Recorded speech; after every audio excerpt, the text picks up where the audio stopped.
really have any kind of real scientific data if you don't have those norm tests to be able to anchor it to. So if you're just taking a test that a teacher created and they say their kids all did great on it, that's wonderful. But it doesn't give you the type of scientific data that you literally could say these kids compare against kids all across the state at this level, which that end of the year testing does. They are trying to find ways to include more teachers. But yes, good point. So the teachers that are being recognized this year, and we have gone in their classroom, board members joined us for that, and we've been able to recognize them in their classroom environment. In most classrooms that included their students. In the river region, we were able to bring the whole faculties together, and that was, in both cases, it was really cool, and I think really a good tribute to them. But we have in the... Can I just, when you read it, read the name and then the areas? Because some of them have one, some of them have three. They may have one, they may have three, they may have two, but they only get one stipend. But right. Yes, they so in the Blanding School area, we have Liz Adams, who qualified in math. We have Christina Begay, who qualified in math and in language arts. Now, this data is from 2 years ago, and they purposely wait for 2 years because this is also seen as a retention. They want to see teachers that are going to stay in the profession. So that's why they purposely wait 2 years. So Christina Begay was actually at Montezuma Creek Elementary when these students achieved these scores. So though she says Blanding School, kind of keep in mind that that's a Montezuma Creek Elementary achievement there. Alton Chamberlain, both in language arts and math. Jolynn Red, both in language arts and math. Both of those are BES. Amy Reeve, who's listed at BES in language arts and math, but Amy's scores also come out of Sabina de Sky Elementary School. So she 2 years ago was down in Monument Valley. She had three, didn't she? She does have three, but I'm confused on the science because it's not a 70, it's only 48, so I don't know that that actually qualified. Then we have Robert Turk at Blanding Elementary in the science. We have Josh Kais in Monticello High School in language arts. We have Elisa Rogers at Monticello High School in math. We have Michael Holyoke at Monticello Elementary School in science. Welcome. We have Laurie Randall at Monticello Elementary School in language arts and math. And we have Alex, I hope I say his name right, Greenhall? And Alex actually, those data, Alex is brand new to our district. That data comes out of his previous school that he worked at, out of our district. And we've hired him this year. And that, again, I think speaks volumes to the quality of people we're bringing in, that we are trying to recruit and retain and increase the quality. So we're excited about somebody that would come and work for us that qualifies on this list previously. And then we have Anna Mae Jim at Sabina de Sky Elementary, and she would qualify in math. And so anyway, to those 12 educators, I just really want to recognize them and pay tribute to a great job 2 years ago in the classroom. You know, we're doing a lot of collaboration, and we're trying to make sure that we're talking about what's effective in these rooms, what's working, can we be sharing, can we be helping all of our teachers grow and develop. And so that's all part of our collaboration system there as well. In addition to that, I want to put this on today. I got a copy of this book today, and I want to pay some tribute to this book. This is a book that in the Monument Valley area, Sabina de Sky and at Monument Valley High, the principals, the teachers, the staff, they had a vision of going out into the community and talking to the elders and hearing their stories and recording their stories and documenting them in writing. And so they asked the kids to go talk to their grandparents, talk to their elders. And they kind of guided them through a process of a template of how to go through this. And as I looked at this book today, I'll be honest, I couldn't put it down. This was an amazing book that is done. The cover is done by one of our own teachers, a new teacher we have, Mr. Quinn, that is down in Sabina de Sky Elementary. He actually comes to us as being a professional artist. And if you see the cover of this book, you can see outstanding. It has work by Mr. Doug Freed, did the editing. The stories are amazing. The principals had a lot to do with this to make this come about. The design is that they will sell these, and any extra copies that they can sell will fund a scholarship fund for Monument Valley students. So anyway, and I just think the stories are amazing to really put down in print the histories of these families. These all really track a family. It's pretty amazing. So I will try to get more copies and look at that, but it's a So great the book. students did the writing? Students with did the writing. English class? Yeah, I think they had, That's amazing. yeah, exactly. That's great. They went out and interviewed and did the writing and brought it together. It was edited and, you know, and that went through that normal process, but it's a fantastic book. I was very, very taken by it. And I'd like to recognize it. So, Okay. thank you. Thank you.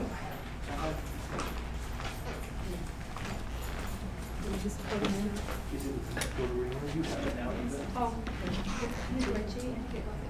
Okay. Thank you, appreciate that. And we do recognize those teachers and the good job that they've done. Okay. Okay. So we are to COVID reentry, anything we need to update with that? Just quickly, yeah, I would go through this and just let you, as a board, know where we're at the time. As for, you know, are we seeing case increase or real spikes anywhere? We are not. We are seeing a pretty even kill. We've had a few positives, but nothing that has really drawn any attention to it being anything other than maybe the normal type of things we've experienced all year long. So as for our change or having more kids with mask exemptions, that has not brought on a major change. We are presently, I'll start with the mountain region because we do have a very, you know, it is very different in the two regions due to how we are handling the health orders that are in place. In the mountain region, we are having proms. The 2 proms have both been completed. You're seeing field trips. You know, they're using good wisdom and certain safety precautions, but they are having end of the year field trips. Parents are attending those as volunteers. Graduations are planned. You know, and so that I'll talk maybe just a little bit more about that when I get done with both of these regions individually. But they are planned. They're planned to be held. So it's fairly normal. The activities are happening. State track is this weekend. State baseball just wrapped up. All the other activities are happening as well. And so just be aware that that's what's happening in the mountain. In the river region, and again, due to staying in compliance with the Navajo Nation health order, it looks very differently. And its students are at home. They're learning virtually. We do know that we have more and more students coming on board with our internet project, which is helping. And we believe by summer we'll have nearly all 500 of those online for being able to utilize the internet. But they're learning virtually. They're at home. That's how this year's going to end. And you're not seeing the level of activities and the level of things happen. We are planning graduations for the river region and for the mountain region, as I said. Now, the other major change that's come out that will play into effect here is the governor's announcement, which I believe was last week, if time's not getting away from me. But again, the governor announced that as of the Monday of the last week of school for every district, the health order that is presently driving most of the things we see, from the mask to the test to play, those things are all in the health order. But as of the Monday of the last week of school, that is no longer in effect as far as a statewide mandate. It is expired. He did say the boards could take the liberty to extend that mask mandate, and so that's in place. However, if you're following the special legislative session, a bill was passed this morning that limits the board's ability to in any way invoke a mask mandate. They have to work very closely with the health department. So, and I don't know all the details. I haven't. It's brand new. And I believe also that the bill eliminates masks immediately if the Senate I don't know passes that it as either. well? No? I'm not sure. No, I think it's that Monday. I'm not sure. So, but I do know this. You know, as for in the river region, we still have the Navajo Nation health order, and it still calls for masks. It still calls for great limits on how we do our graduations. There's some very careful guidelines in place. Only allowing 2 tickets per person is one of those. And so unless this board gives any different direction other than what we've pretty much stayed close to, which is I have felt like the expectation has been to stay in compliance with these mandates, but not in any way to go beyond them, then we will have graduations in the mountain region. Will probably look very similar, if not exactly similar, to what you saw pre-COVID, because there's no health order in place at all. That would mean there's no masks, would be required. They could be optional, if someone chooses one for sure. But we would not pay a lot of attention to social distancing, capacity, all of that that's in the health order would have expired. In the river region, with the Navajo Nation health order in place still, we will follow those guidelines, which would mean we will have our graduations. We would only allow 2 tickets per graduating senior, and we would follow all of the guidelines that are in place. There's certain things that they want to have done as well, such as you have to have the names of who will all be there in case you have to do contact tracing, and all of that's a thing that, requirements of having a graduation, and we will follow those.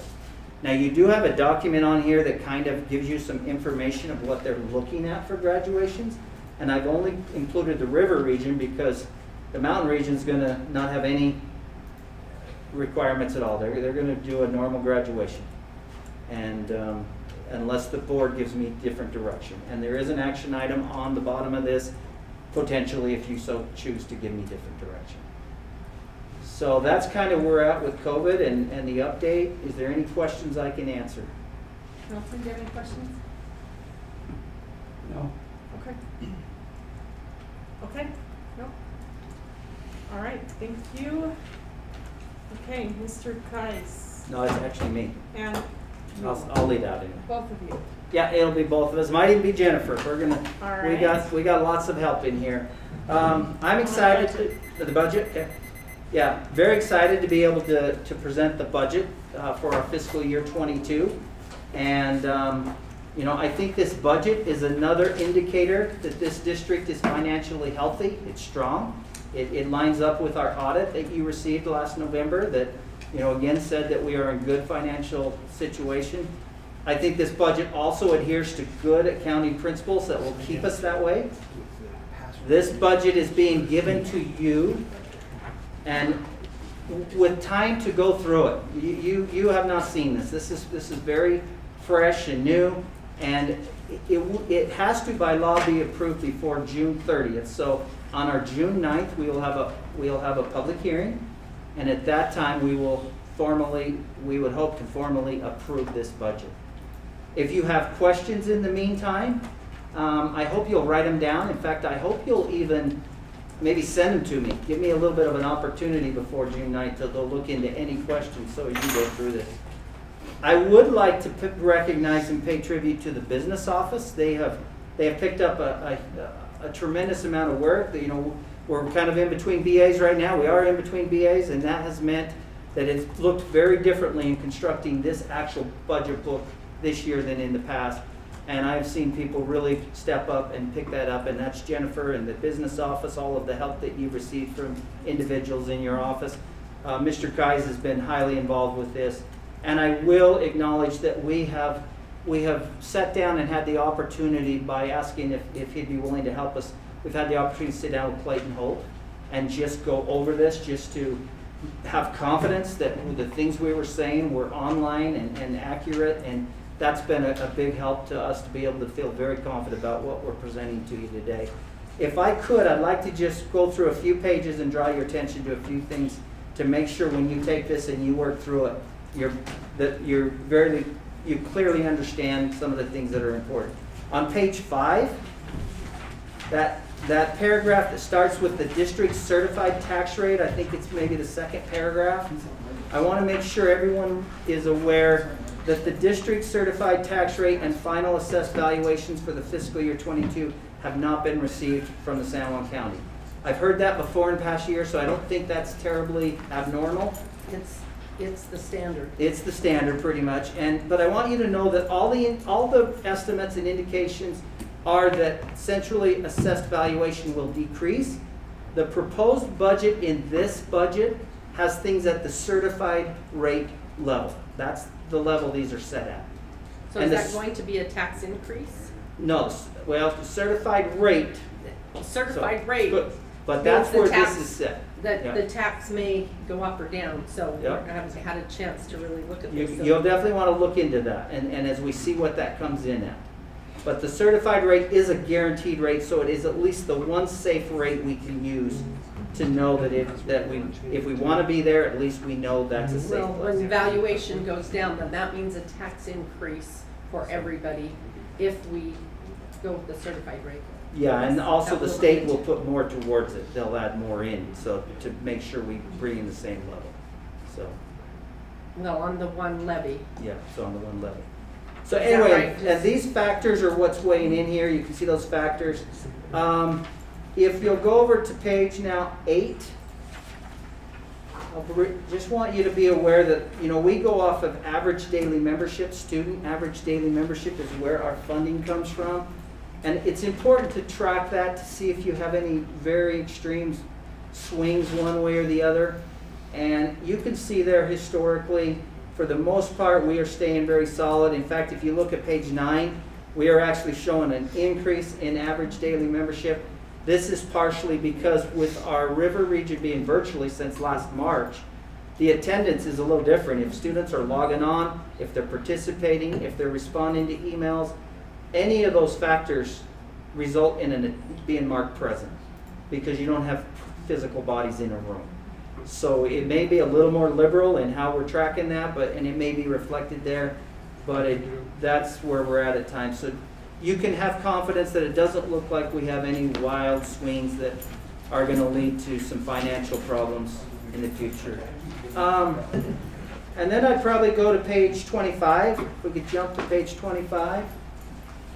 Make sure that I explain this page a little bit. This is our employee compensation package. Now this was passed and it's on our agenda tonight to be ratified as an action item. We were able to get contracts out because in our last board meeting, you authorized us to move forward, taking any extra money and putting it towards salary. And so we were able to do that. We were able to come up with we actually have 1.7 mil in new money, but over 200,000. Is that one 200,000 of that is one time. 1.5 of that is ongoing. And so we looked at what we could put into salary out of the ongoing one-time money, which came up to basically about 1.5. It was in the 1.4, and we were able to put that into our salary increase. So we did not utilize the 200,000 that was not ongoing. That 200,000 comes to us as an administrative. When COVID hit, they cut a number of line items. One of the line items they cut was the administrative category for districts had been receiving. If you had anywhere, I think it was from 1,000 to 5,000 students, you were getting additional administrative costs, and they cut that with COVID. And then there was a lot of outcry when they put everything back in. They said that didn't get put back in, so there was outcry this year. There was a number of superintendents, and we all kind of lobbied for them to put that back in. Well, they did put it back in, but they didn't put it back in an ongoing column. They put it back in on a 1 year only. So we don't want to build that in salary. So that's not built into this increase. I do have the numbers, that basically where the money's coming from in ongoing is in our regular school program, our career and tech add-on, our class size reduction, our Teacher-Student Success Act, our voted local levy, our board levy, and professional staff. Those were the categories that all seen additional ongoing money that added up to the 1.5. The legislature, Yeah. So if you'll go now maybe over to page 27, you start all of our school allocation pages. And really, I don't want to go through each of these budgets. These are all the different budgets: transportation, supplies, equipment. Really, all I want the board to make sure you see in these is there is a very equitable and logical way that this money is allocated to schools. That sometimes is a concern or a question from even our staff members and sometimes the public is, how do some schools get left out of certain things, or or it seems like they have more money in one area and they have less money. Well, the way it goes out to schools is very equitable and logical, and you can see the breakdown in these budgets. And then also towards the bottom of these budgets, you will see every budget is clearly marked. Does it carry over? Does it not carry over? So that principals know how to budget and how to go forward with that stuff. So I just want the board to be aware that that's all laid out. And if you want to look deeper into any of those school budgets, that'll be something you can certainly choose to do. Maybe over to page 40. Just, this also is important. I think it clearly outlines what our legal responsibilities with this budget are. By law, you have to see this before June 1st as a Board of Education. The superintendent has a responsibility to bring this to you. So we're meeting that requirement. Then there has to be 15 days that it has to be advertised for the public to have a hearing, and there has to be opportunity for a public hearing and for voices to be expressed concerning it. We will do that in June 9th, and we will advertise that public hearing and make sure that, as in past years, that's advertised. And then the last thing that's critical is by June 30th, this has to be formally approved. So if it follows the normal schedule of meetings, June 9th is when we'd approve this. If the board elected to have a special board meeting or something, it could be passed anytime towards June 30th, before June 30th. Then I would probably take you to page 45. These are some, I think, documents that we look at every year that I think clearly kind of give you, in a one snapshot, kind of a little more meaning towards where we're at it versus the state as far as tax evaluation and the things that are driving the financial picture of our district. But if you look on page 45, you see our assessed valuation per student, and you can see that we are third to the lowest there as far as assessed evaluation. We've slightly increased from previous year. And I would let you know that because we don't have updated numbers from the county, these are a year old. We would like to have updated these, but we couldn't until we get that data. But you can see that being third from the bottom, the next page 46. Sure. Which complicates us meeting so early in June. We've always met the third week in June so that we have real numbers when we pass the agenda, when we pass this budget. And we may want to have a special board meeting or change our board meeting because we don't get those numbers till later in June, and it's premature to pass something that we don't have all the numbers, especially something as big as the budget. We do have the board meeting agenda dates on our calendar, so I think that's a good time to discuss that. That's a good point. We've always done that third week as soon as we know those numbers. Yep. Chart number 46, that next page just shows you our tax rate and again how it compares. That's our effort. We've slightly moved on that. If you turn the page to 47, then you kind of get to see our production, how much we are collecting per student through this effort of our evaluation versus our tax rate and what's it producing. And we are second to the bottom right there. So just, anyone can interpret that how they choose to maybe interpret that, but that's what it is on paper. I would probably then go to page 55 and just quickly bring your attention to the different funds. And these funds, it's important we understand that these funds, they actually function as a miniature company within our district. They have to have their own set of books, their own budget. We have to stay within that. It's a violation of state law for expenditures of any budget to exceed the total expenditures approved by the board. And if we were over expending that you'd catch it in the audit. So that's where that gets a check. But the first, I'm just on page 55 getting ready to go into these regular funds. So if you go over to 57, you see the first and probably the heart of the district is Fund 10. That's where almost everything happens. And so I just thought maybe we'd talk just briefly about that page. And there are some things that aren't gonna look normal to past years. At least I don't think so, my limited experience. You're seeing some pretty big changes in some numbers. For instance, from the original budget of fiscal year 2021, if you're on that expenditure line down there that's about a third of the way down the page, you see 42,958,000. And then if you looked at the, you go over and you see the revised budget, and 52, you see a $10 million jump right there. That's probably, I don't know, I haven't gone back and studied it, but I think that's probably not, that's a bigger gap than you're going to see in most previous years. And that's due to COVID relief money for the most part. And then we brought in $5.7 million for our internet project. So we've had some very major additions to our budget that we did not foresee coming due to COVID. So that's why the revised budget is jumping quite a bit up higher. So just, and then if you look at the 42 million of the 2021 fiscal year and looked at the proposed 2022, we have still at 47 million. We still have some funds in there that are, we have a number of increases in new federal money that are happening. Still, some of that's due to COVID and some of that's just going to be ongoing. But we are seeing some increase in some areas. So I just want the board to be aware if this is something you've tracked year to year, or if you go back, I think, and Jennifer may or may not have more experience, Rhea certainly would if she's here, but I think those are larger discrepancies than you've seen in the past because of the amount of relief money we brought in. Any questions on that? You know, I just looked at this, I tried to think of what might be questions you might have, trying to anticipate them. You know, the 47 million, you can look down below where that's broken out as, where it's going. The one thing that really jumps maybe off the page there is in supplies and materials, $6 million.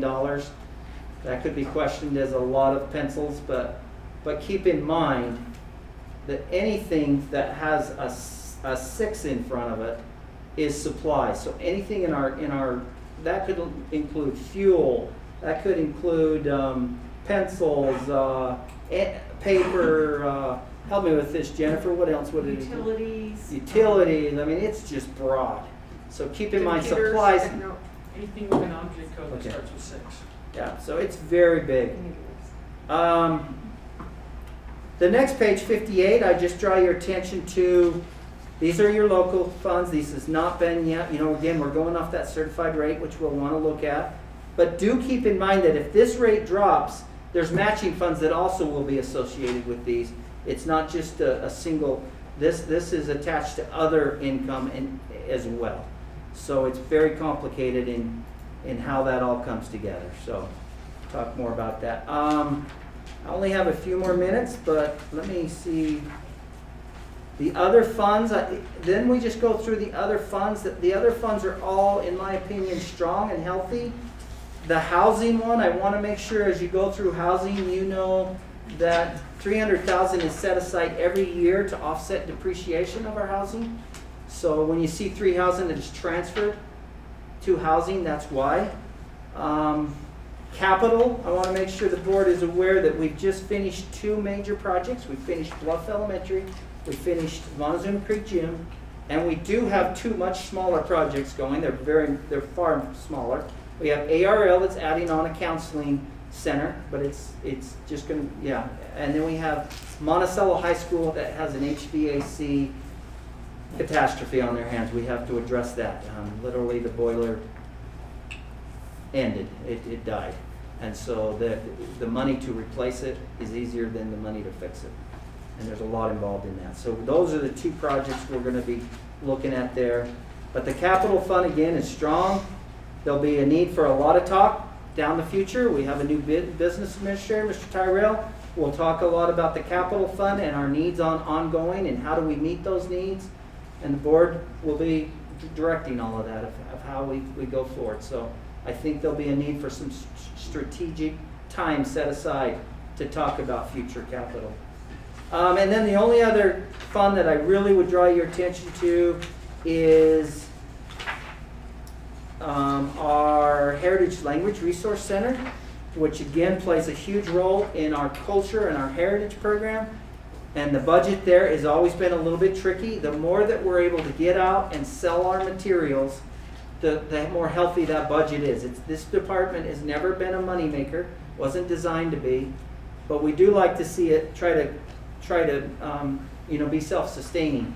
And this year for sure, it was very difficult because there was no opportunity to go to any of the heritage fairs, the language fairs, and sell materials. So they were pretty much at a disadvantage to get out and to network. But we'll continue to monitor that as well. So that's basically the budget in just a really quick overview.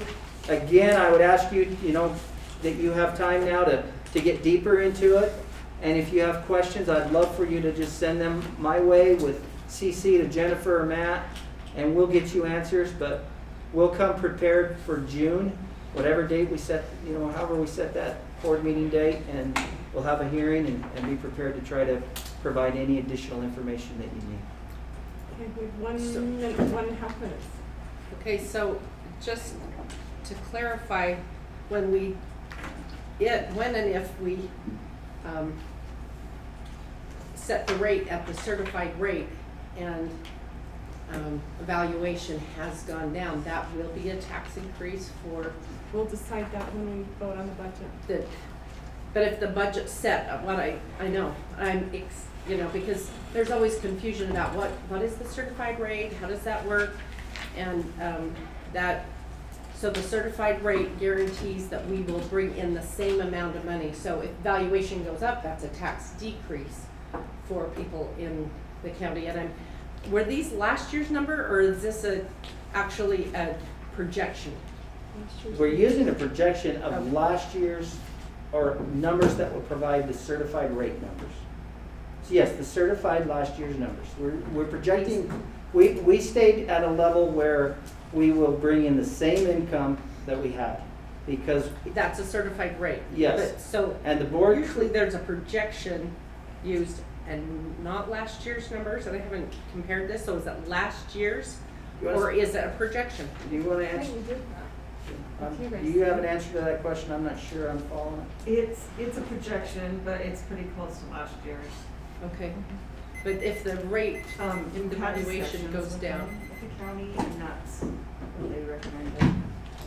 So I'm just always concerned if people are going to pay more taxes because we are the poorest county in the state, and then everybody's taxes go up. And that can be a burden to the people we represent. Okay, any more comments? All right, thank you, appreciate it. Thank you, business department, all your hard work. And Matt and the superintendent for what you did to get this for us. All right, Mr. Kais, number 3, license negotiated agreement. So, you have as an attachment the license, I just got kicked out of the meeting. The licensed negotiated agreement that falls within the parameters that we set at last board meeting. So it's already been signed. I just asked that the board take formal action on it today and ratify it during the action items. Okay, thank you. Any comments? All right. Okay, we're gonna, let me set my timer, hold on.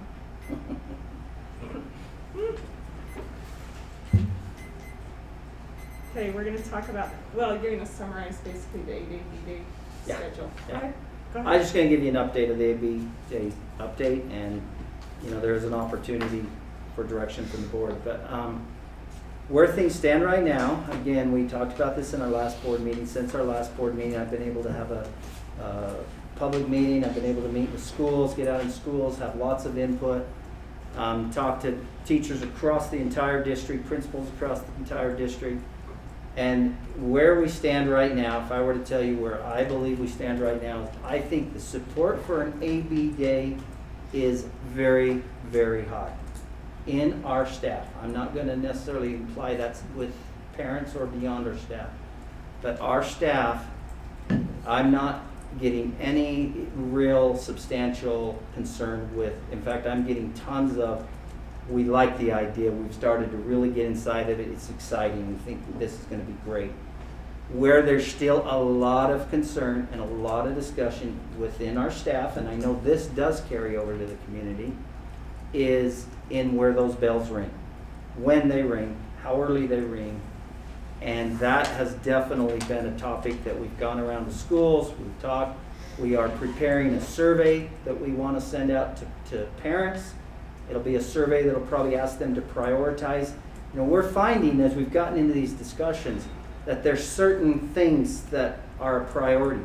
But we're also finding in order to work in a win-win type mode and a compromise type mode, it's not possible to give everybody all their priorities. It's just not. You just can't.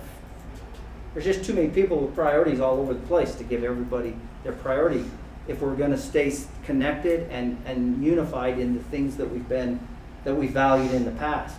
So by understanding priorities, you can start to say, well, this is the highest priority. If we have to if we're not going to get something included, let's at least know what the highest priority is, and then the second highest, and we can work from there.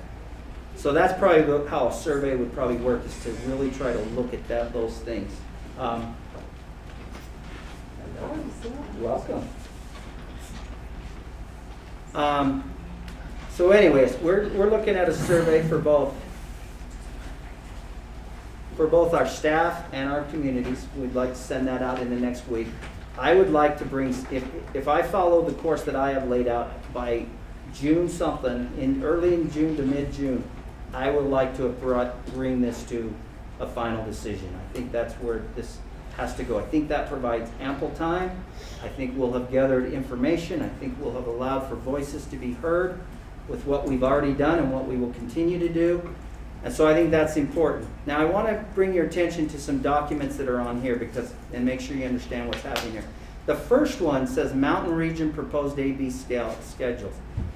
The River Region has been very clear. We know they have been very unified and consistent in what they would like, to me.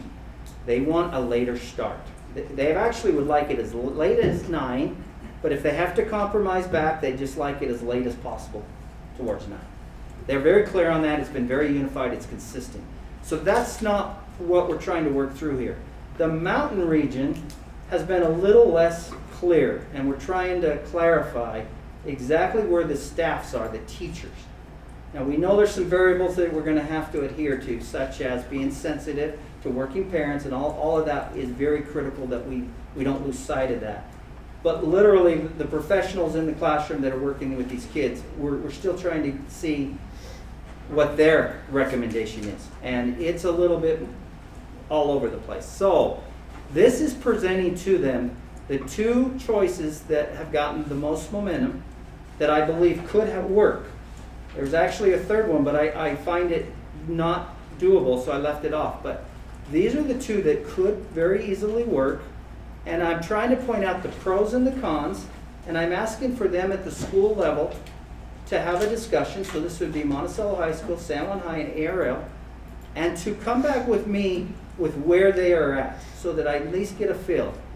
Now, if they come back at 8 o'clock, and that's their highest priority, they're going to lose some other priorities. And I'm trying to point that out, that the only way we can keep the Mountain Region and the River Region on a bell schedule where we can broadcast classes consistently, which has paid a huge dividend, been a huge help to this district, I don't want to lose it, is if we started the flex time early for the Mountain Region and put the flex time later in the day in the River Region. You'll see on my next document how that'll line up. But they don't get to have flex time late in the day. They lose that priority. If 8 is their highest priority, they lose some other priorities. Unless the board says we don't believe that that's a practice we want to adhere to any longer, which I would highly recommend. I'd let the board know you do benefit greatly by classes being broadcast across this district. So I'd make sure you're aware of that. But now the other option on here is a 8:25 bell start with teacher collaboration starting early. And then this one does allow for flex time to be later in the day. And it does allow for 3 periods before lunch. Those were 2 other priorities that have been brought out. So it's really just trying to make this work, and so let's just say the mountain region comes back and 8 o'clock is their highest priority. They're willing to forego priorities 2 and 3. 8 is really what we want. Then the next document shows how that could work with both regions. It is possible. The mountain region would start their flex time at 8 and go to 8:36, and the river region would start they'd start from 8 to 8:35 with teacher collaboration. Then at 8:40, both would start their first period, and on the A day, B day, they'd be either first or fifth. And then they'd line up their first 2 periods. Lunch would not be the same, and then they possibly would come back for their 4/8. So the most we'd be able to get is 6 periods that would align. There is a chance with 2 lunches that we lose that 6. We may, some cases, may go down to 4. Right now, we're presently at 5. Our 8 period today, there's 3 periods that do not have classes broadcast in them. Because even in our present schedule, we give a little flexibility in the middle of the day of schools. People aren't even probably aware of that, but we start minute by minute in the morning and we end, but in the middle of the day, there's some flexibility. It was designed that way to give schools a little bit of flexibility to do some things with 2 lunches or whatever they needed to do. So this would follow that model, but we'd still have classes together that we could broadcast if we need to. One of the main challenges with this schedule is that we need 2 additional buses. Now those buses will pay for themselves. It's not they get reimbursed, so it's not a financial problem. Literally the problem is bus drivers. We are short. We have mechanics, we have directors driving routes weekly right now presently due to a shortage of bus drivers. So that would be the challenge, is to find 2 additional bus drivers. But if we did, this model could work, and you could have the river region, which I think in public comment today you'll hear really values a later start, and possibly if the mountain region values the 8 o'clock, which at this point I'm kind of assuming that's where it'll come back with them. I've heard more support for the 8 o'clock start, but I have not got official return from everybody, but it could work. And so I'm just giving the board the update on what's happening, how deep we're going to try to work this out. We are working very passionately to try to find win-wins. I would like to bring a conclusion to this sometime in June. I think is when people need to know when their bells are going to ring and start to set schedules and find bus drivers if needed. But anyway, just be aware that that's kind of where this is all at, and I'd just like to give that to the board. None from you. Lucille, do you have any comments? Karen? A question, maybe a question and some comments. So the buses they're 100% reimbursed? That's what Brad told me, yes. He says paying for them's no problem. It used to be they were partially reimbursed. I was told they were reimbursed, so I could clarify that, but I was led to imply that they're reimbursed. Okay, yeah, if you could find out if it's fully reimbursed, or it's always been partially, and it could be full, but anyway, wanted Have to. more than 10 kids. What? Yes, Go ahead, Matt. it has to have more than 10 kids on it, but that would be To be doable. fully reimbursed, Yeah. and it is, okay. Maybe more. 100%. So so this is still talking about secondary. Secondary. And you haven't addressed elementary school and how that's gonna, all of us have So- received quite a few Yeah. emails regarding this and concerns of parents. Do we have, does the mountain region parents, not the mountain, does the river region, are parents aware of this? Because it kind of. Yes. Yes, they And are. and we do Okay, have, good. some Okay. public comment from even elementary, I think. On the. But I will say this towards the elementary. If the 8 o'clock start is what the mountain region ends up in, I don't see anything changing unless the school wants to change their own. Now that we still value PLCs, and I'm still going to say, where are you getting your PLC time? Because I want to make sure they're getting it. We believe in collaboration in this district. And so anyway, it's one of our priorities. But we'll have to look at that.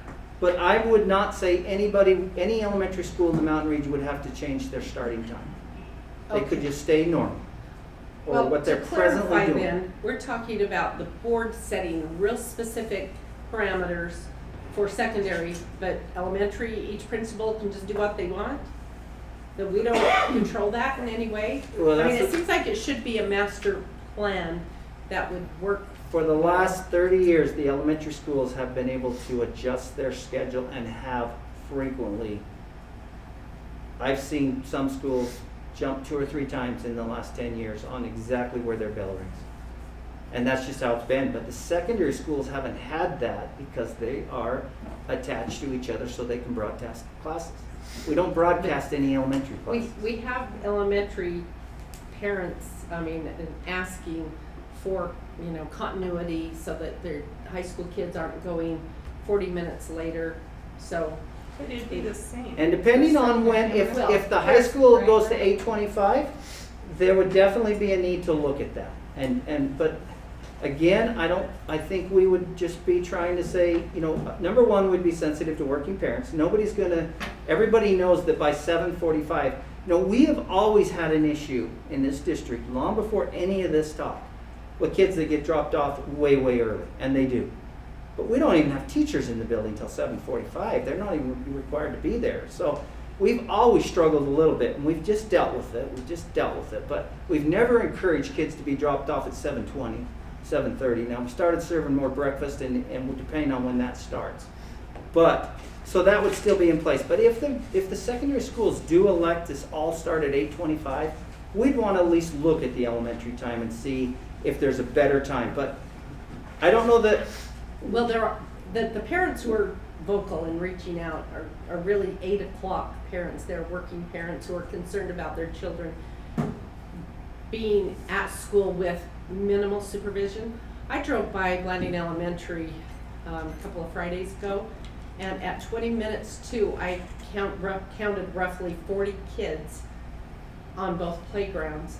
And so we have a lack of supervision, but we also have the liability if something were to happen. And so anyway, just all those letters that have come in, I hope that we're addressing those things and not just like, oh, we'll work it out and it'll be okay. Parents have been they have felt real strongly that they don't want their kids to come to school and just be supervised. They want their kids to come to school and school start, and I understand as much as anybody else that everybody doesn't get Well- what they want, that's. We'll certainly try to sort that out of the survey as well and see where everyone is at, because it'll be interesting to see Yeah. a survey that could go out to everyone. And then one thing, Oh, sorry. have we looked at it all, where River Region really wants to start late?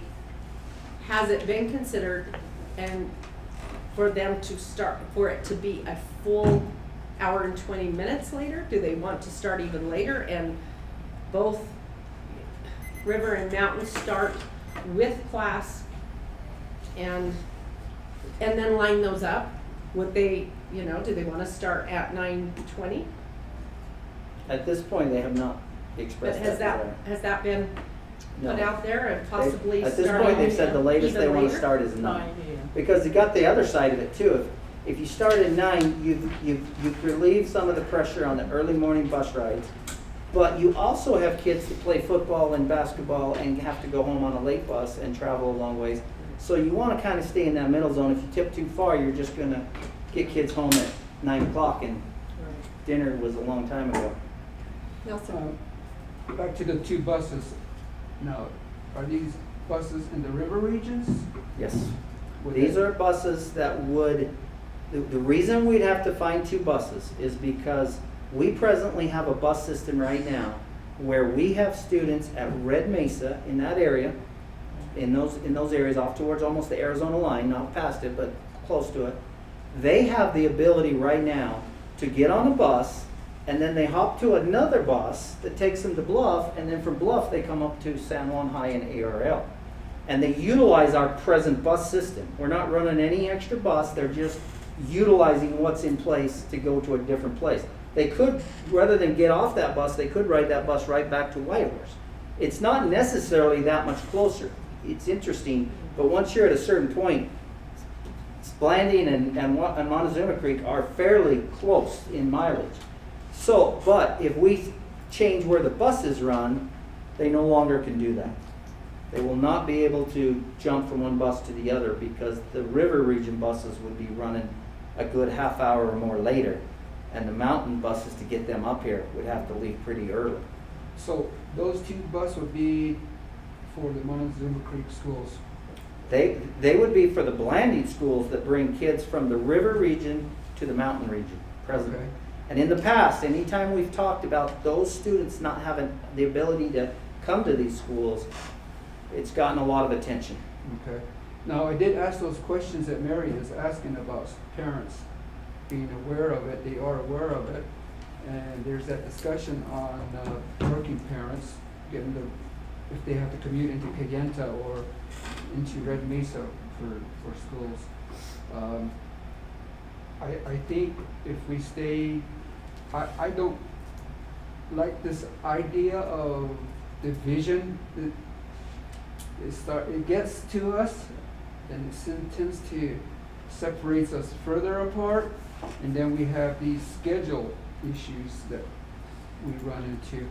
So I would like for us to try to keep together on time, so we're not totally out in the left field or in the right field, but keep it uniform, consistent. You see what I'm saying? Are you saying all the way through or to a sufficient amount that we can broadcast our classes? Are you talking from start to finish uniform, or, are you talking make sure we're uniformed enough that we can broadcast the classes we need to broadcast? Yes. Okay.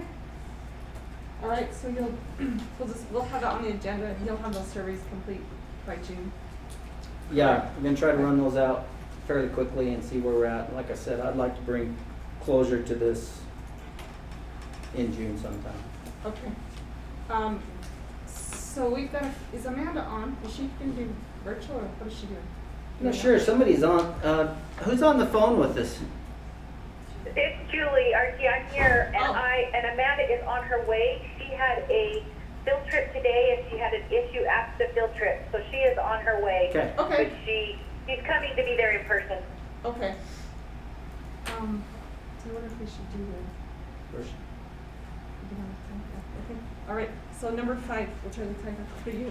Okay, well, yeah, this is another exciting thing, I believe. And again, this, I've attached on here the board presentation, and then I've attached a different document. But if you remember back in January, I brought the board presentation to you and I presented this idea. I showed that in my opinion, we do have a concern in the area of our diversity and our leadership ranks. And it's not a new development. In fact, I don't think we've ever had much different than what you see today. We see 11% of our administrative jobs are held by Native candidates. And we've worked on that in years. This district actually made a commitment back with the dissent decree and in that area when that all kind of happened, that we would monitor our heritage hirings and our percentages. And we actually passed a Native hiring preference policy, which is in policy today.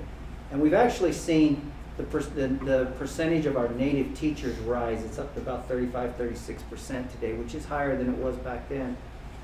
But it's kind of plateaued too. I haven't seen a lot of change in just the last couple of years. But our leadership has not. And so I brought this presentation and I made the claim, and I still stand behind it, that I believe we are a more healthy district. We are a more effective district if we have a better balance. We have a very unique makeup of the students and the families we serve. If you look in the budget book and look at the ethnicity breakdown, we're about 58% Native American students. And so, the majority of our students for years have been Native American students. And I'm not here to say there has to be a certain number. All I'm here to tell you, I believe strongly that we're more healthy when we're more balanced, and we're seeing things, and we're learning about one another, and we're respecting cultures, and we're making decisions with all perspectives included. I think that's critical as we go forward. And I think this would be a very positive thing for this district down the road. Now, this proposal that I brought to you was to start a program where we would take 2 Native American, well, we really, when we did the proposal, we really had to define some of the things.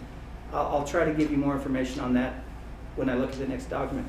But we would look at 2 minority or people of color, or however we want to look, what language we want to use, candidates that are teaching presently in our district, and we would financially support them to get an administrative license. It would not guarantee them a job. They would have to, at that point, once they had their license, they would have to apply and go through a normal process of interviews and be found to be a quality, the highest quality candidate. But we believe that if we select the right people, we have great teachers in our district that we think if they understood that we see those skills in them, they would be excited to go back and pursue this license. And we believe they would be very competitive in an interview process. And we've seen a pretty high turnover in some of our schools. So to grow some of our own locally that could possibly be there long term, I see it as an advantage, and I see it as an advantage for the district down the road. Now, I talked about possible funding partners that could help us. And so I've looked into that further, and I can bring back a report that we do have 2 funding partners that are committed. We have the USU Blanding, and we have Utah Navajo Trust that has approved this. And so they have set money aside, both of those organizations. If we do approve this and move forward, they are prepared to help us fund. Now, Utah Navajo Trust could only help support those that are local Native American Navajo Dene candidates. That's what that money is designed to go towards. So that's where that would go. But I do believe the vast majority of our applicants would fit that description. Most of the teachers teaching for us. USU Blanding is prepared to with any candidate that we select. And so the board authorized me to pursue talking to financial partners, and you authorized me to organize a committee that would bring back more details of how possibly we might select these candidates. And so the second document on there that says proposal, if you want to pull that up, this is a committee. We met as a committee. We had good representation on the committee. We had our assistant superintendents, we had our heritage language director, we had Barbara Silver-Smith, Christy, Julie, me, Barbara. Anyway, there was good representation there. And we worked through kind of a flow chart that would award points based on criteria that we felt we're trying to accomplish. And this would start in this flow manner. What the objective would be, we'd like to increase its racial diversity in leadership position. Presently 11% are held by persons of color. And maybe some of this word is not the wordage we'd like to use. I've seen different words used. And then the applicant will improve the diversity numbers in the leadership ranks, which would be good. If it's a yes, you continue. If it's a no, you would not. It is preferred that the applicant have a minimum of 5 years of successful classroom experience. And so then again, we ask yes, and if they do not, then they would not continue. We felt that's pretty much mandatory we need. And then there would be an emphasis of objective, an emphasis of the above objective. Preference will be given to an applicant who is a member of one of the 3 present indigenous tribes in San Juan County: Navajo, Ute Mountain Ute, and Paiute. So there we're rewarding those candidates that are of the local indigenous tribes right here.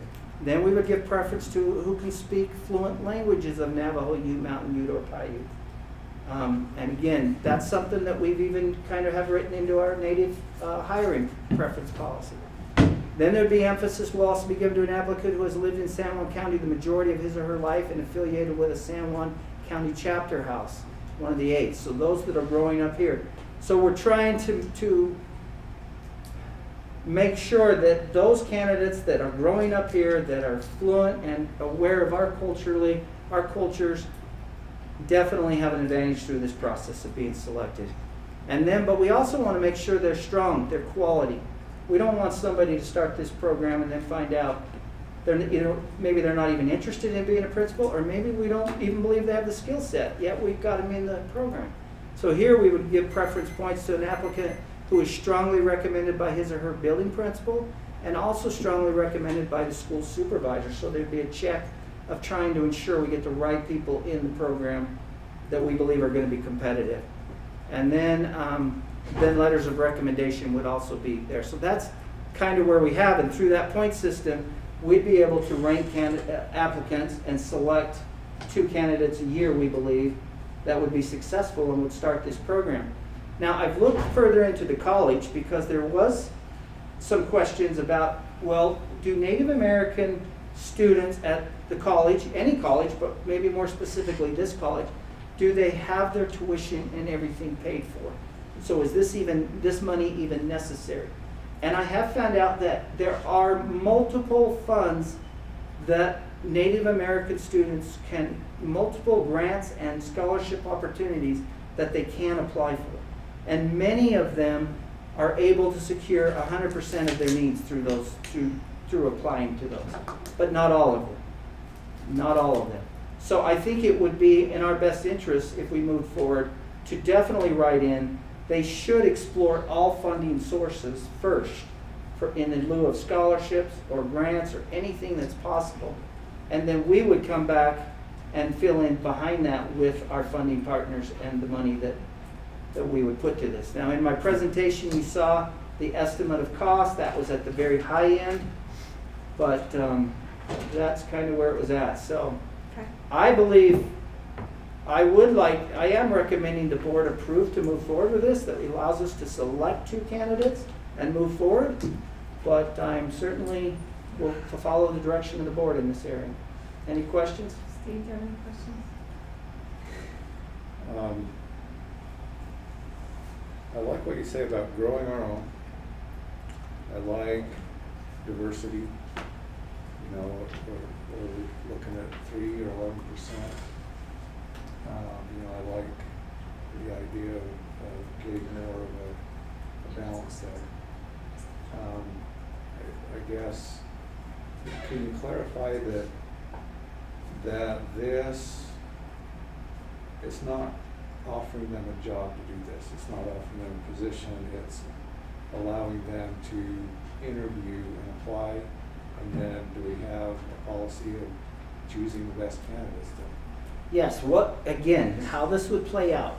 Presently, when we open up an administrative job, and I've watched this for a number of years, we have very, very few Native American applicants. And that's basically, I think, because we have very few Native American people in our district, teachers, staff members, or even beyond, that have an administrative license. When we open up an administrative license presently, we get 7 or 8 non-Native American applicants like that are in our district.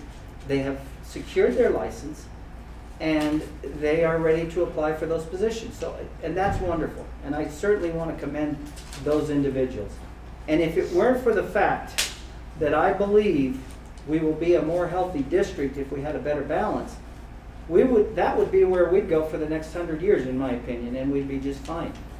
But I am troubled that I believe that's not the most healthy way for this district to continue, and I believe we have a history now of looking back and seeing for 50 years nothing has changed. And so this would just help candidates get an administrative license. It would allow them to be qualified to put their name in when a job opens up, and then yes, they'd have to go through the normal process to be selected.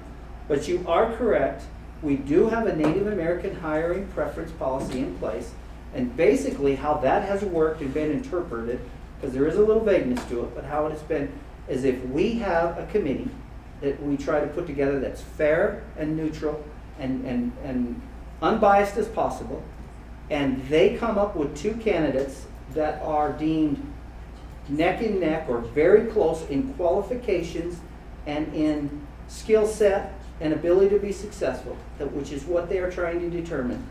And one is native and one is non-native. Our present policy says the native person should be hired because they're right there together and one is native. That's what's presently in policy in this district. Now, if it's this way, you have non-native and native, then non-native would be hired. If it's this way, native would be hired. But if it's here, we have always interpreted that as native. So that's something that plays out in the interviewing process presently, and it would continue. These people would just have a license, they would apply, and we would see where that came from that point. It would not guarantee them a job, but if we put the right people in the program, I believe they're going to be highly competitive because we have good people. Any comments, Nelson? Yeah, a couple things here. The Utah Navajo Trust Fund. If that was the idea with them to pay for this, I think it's going to raise some issues with the beneficiaries of the trust, the Utah Navajos. And then the other thing, in your proposal is geared towards Utah Navajo residents. And I'm seeing that as being discriminating, I guess, somewhat to others that are non-Utah Navajo employees. I don't know how many we've got out there in the river regions that probably come from Arizona or other parts of the state to work here. So I just wanted to bring that to the district's attention. We need to be careful on that. Can I speak to that? Because we did talk about that, and that's something that could change. Let me finish these Okay. other two. And the last two, pretty much the same again. I see this as it being a bias, having a principal or a supervisor giving those recommendations. I think advertising like a normal job advertisement, which, for example, if I was the one, I would be one to do what I gotta do to get my license and apply that, and if I have to come to another candidate and utilize that preference, and then I would do that rather than having a supervisor or a principal identify an individual. Because I always believe if a person wants to work and wants to do that job, and if they're capable of it, they think they can do it, let them apply, let them jump the hoops rather than giving them the plate of the employment. So I have those concerns, and in here you have Ute Mountain and Paiutes as well. So remember, Utah Navajo Trust Fund is Utah Navajos, Exactly. not the Ute and Paiute. So Exactly. we need to be careful about that, because that was brought up over the weekend at the Oviedo chapter from the local community residents, the beneficiaries. Yeah. And they like the idea. I like the idea. It's just how we need to get these paid for, to do something else, I think, other than the trust fund. Yeah. So let me speak to just a few of those, because I want to make sure the Utah Navajo Trust has approved this. They did not require the chapter houses to pass a resolution. What they required was the chapter houses to be informed. Now that may mean that might, like you said, cause a lot of concern, and it might rise to the level of the Utah Navajo Trust possibly changing their position with what they've told me. But I have been told, I was in the meeting, that it was approved, you're approved, money is in our budget, we've approved our budget. We do want our beneficiaries to know and be aware, so that was what was instructed. But it wasn't a thing like, in the past, when we did I think it was the land swap, for instance, we had to get passing resolutions. They didn't put it that way this time specifically. They said, we want all the beneficiaries to be informed. So they were. So, and if they'll pass a resolution, that pretty much just shows, or if they don't pass a resolution, but be aware of that. So I don't know where that'll go. You're right, it could be controversial.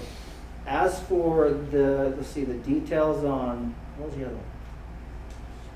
The supervisor and Yeah, the supervisor. The reason we look at the supervisor is we want to, in my opinion, This is designed to put our money in the best place where we'll get the most return. We want a candidate that we believe will be a successful, effective principal. If we put the wrong person in that building, it doesn't matter regardless, native, non-native, anything. If they're not effective, we're gonna be dealing with a due process situation. Kids deserve a successful school. An administrator is the very high variant in having a successful school. It starts there.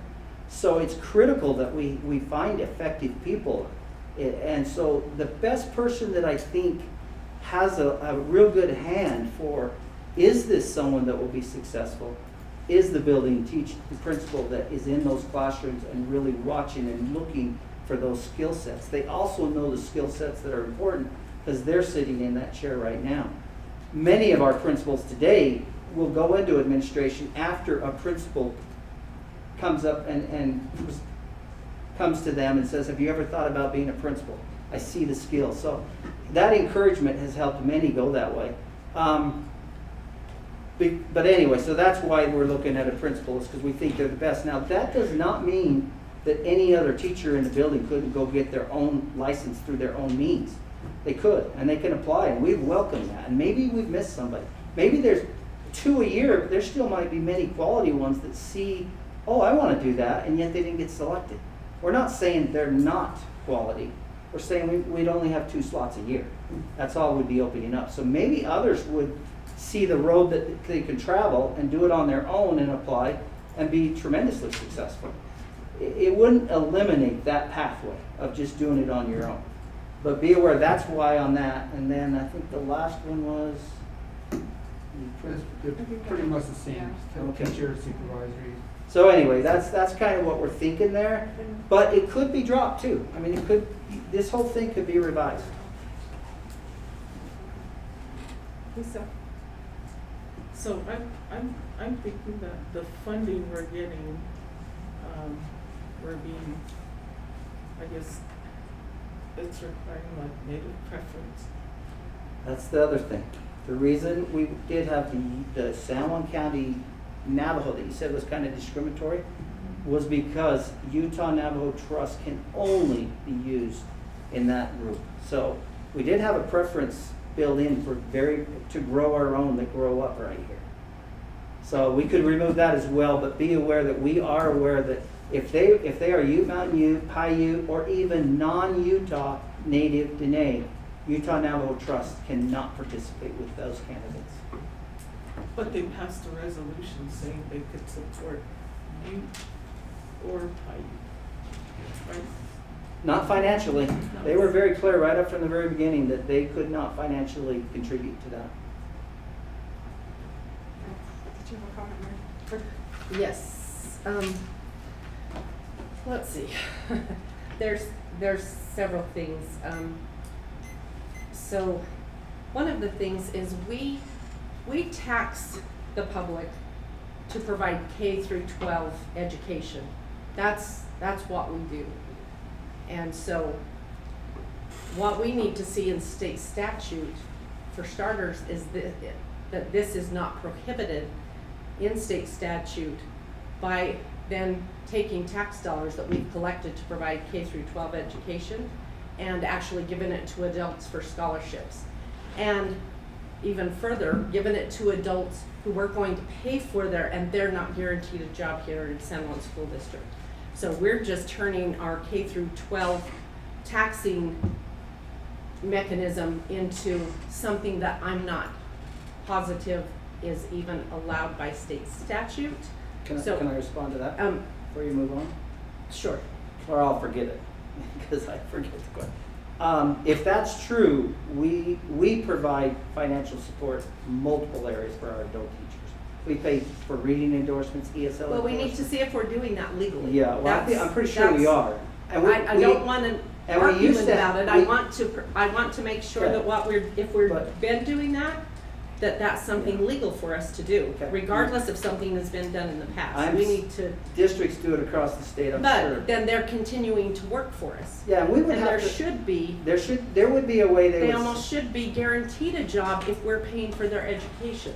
I saw in here where it said something about, or they would be required to pay it back. That's really difficult to do, and I've been talking to people, you know, at the state, so they're the ones who brought that up to me. That's really difficult to get that money back.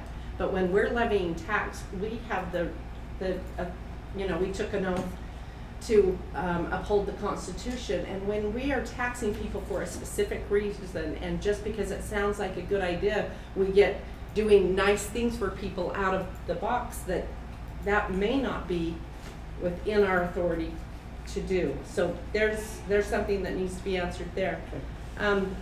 One of the other, objectives. San Juan High School, or San Juan School District would like to increase its racial diversity in its leadership position. Presently, 11% of leadership positions are held by persons of color. I don't see anywhere where it's defined how colored, and I brought this up in January, how colored does somebody have to be? They would just redefine. How Good. they want it. Is it by color? The term indicates, we're looking at people's color.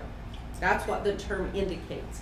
So do we put them through a scale? We've got some color chart out here, and if you've got dark enough skin, you get a scholarship, and if you don't have dark enough skin, you don't get a scholarship.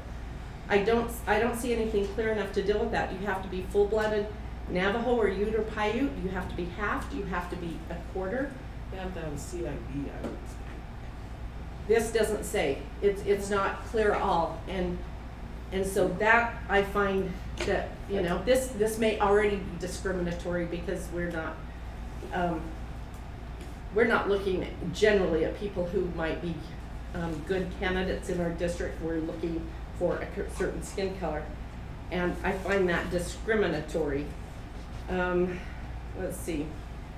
So Well, I think you're taking it either or there. We're looking for both.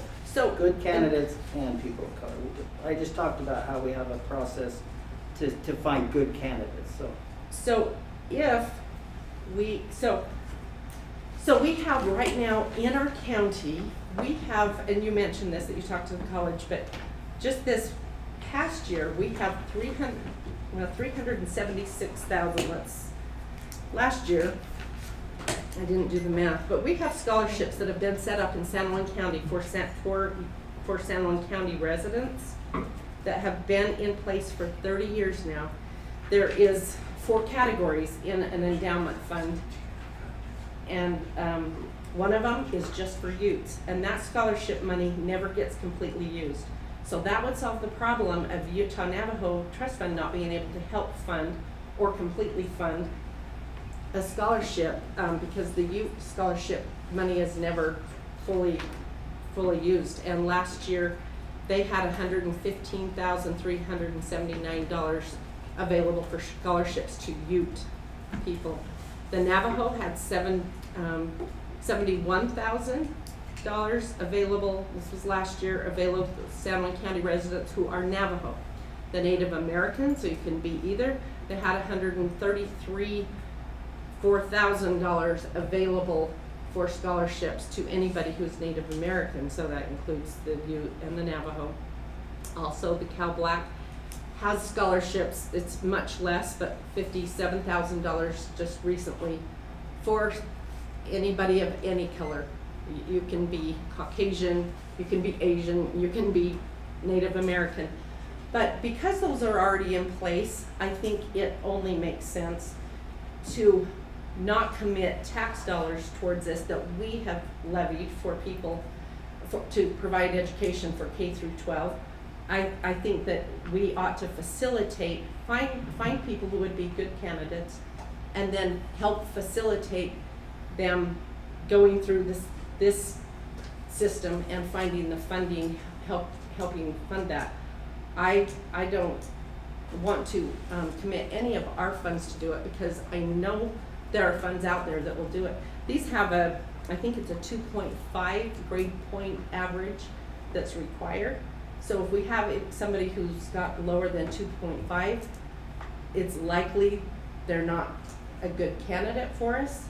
And so, although I would like to see some of the wording changed in here, and I'd like to see a definition about who is colored enough, I don't like that term at all. I'd like to have a CIB, as Lucille said, something like that. And then refer them to funds that are already in place and not tax. Our taxes are gonna go up if we set the certified rate. And I would just respond that I agree. I do agree with that money is there. I visited with Mr. Olson on that, Assistant Provost Olson, and he said that money is available. Usually by the end of the year, it is exhausted in most areas. I know in the Ute area it has not been, but he said it's not a guarantee towards any candidate. So that's why I proposed earlier, I think that should be explored first. But it's hard to guarantee something when you don't have guaranteed money. And so if you can't find it there and it's not a possibility, we're not gonna be able to go forward unless we do have guaranteed money somewhere. So I think you start there, but I would recommend to the board that we do commit funds that if needed, we back it up. We fill in after all these opportunities to see if we can bring in money. Steve, did you have another comment? Okay, if, all right. if that goes that direction, I would like to see the wording shall, not should. They should, pursue other funds. I would say they shall pursue the funding that's already there, but there is so much here, it's already in place. And we have a lot of administrators here in our school district who have used this funding in the past to get master's degrees and get their education paid for already. So Okay. I see zero reason to use our current tax dollars for that. Short comment. Sure. I was blown away about the resolution that was being presented over the weekend in Ojeda by the Navajo Trust Fund for this program. But you clarified it, the trust fund has already approved it. Supposedly, knowingly, the beneficiaries know about it because there's people in Ojeda that didn't know about this. Because of that, I just want us to be careful. Don't let the trust fund lure us into something that we're not really fully aware of that might get us in trouble. Okay, and this actually is an action item for tonight, but if we feel it's too unprepared, we can move it to next month. Okay, all right. Amanda, Miss Shute, how was your field trip? It was great.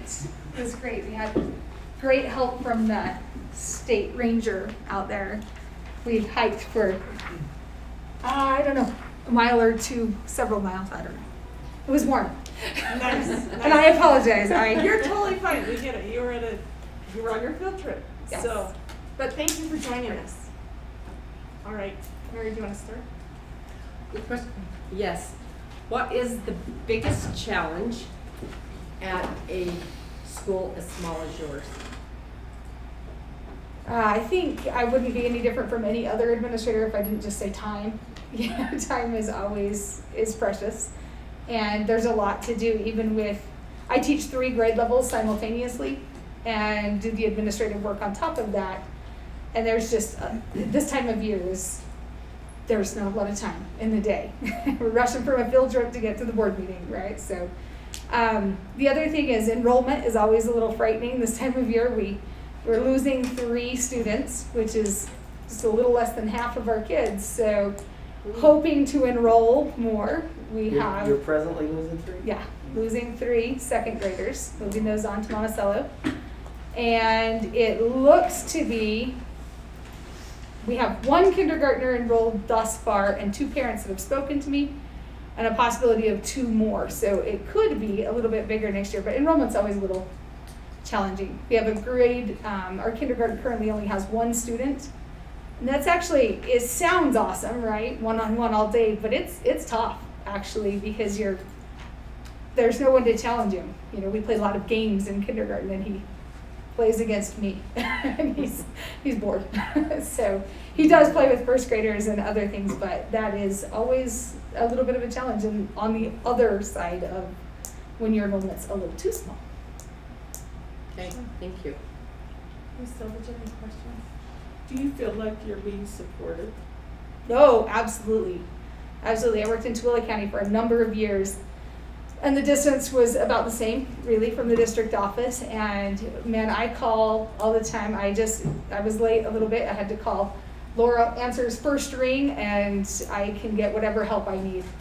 A really amazing support.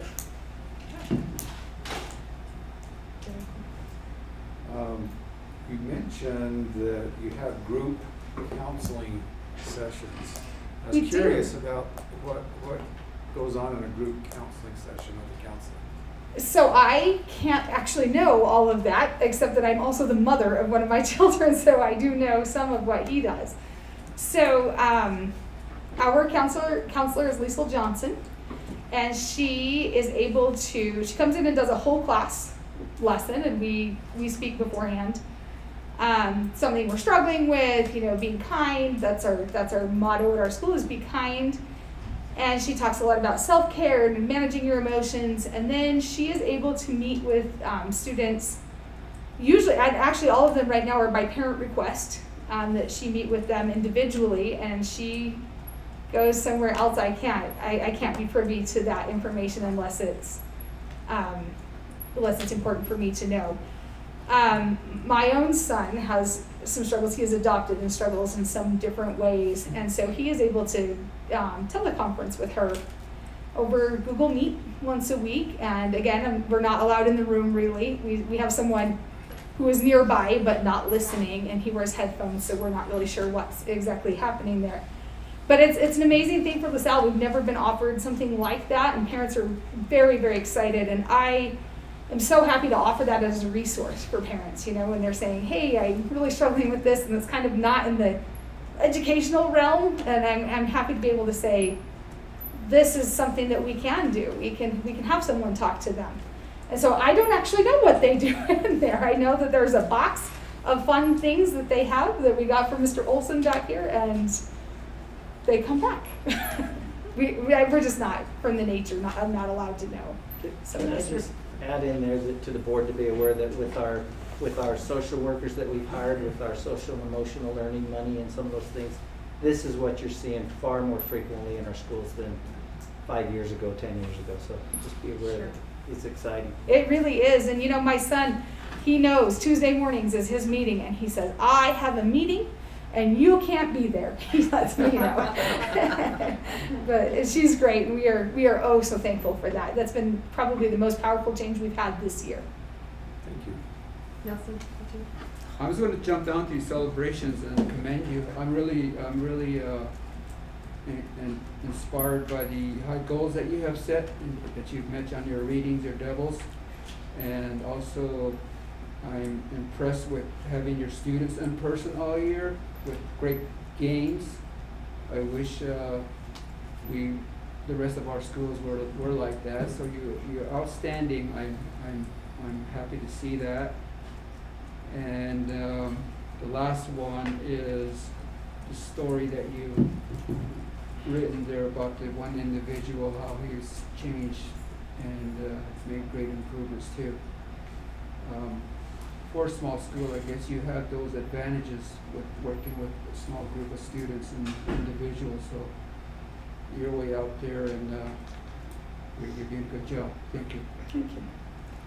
Okay, so on your challenges, or your goals, I guess I should say, to have your DIBELS assessment increase from 38 to 80%.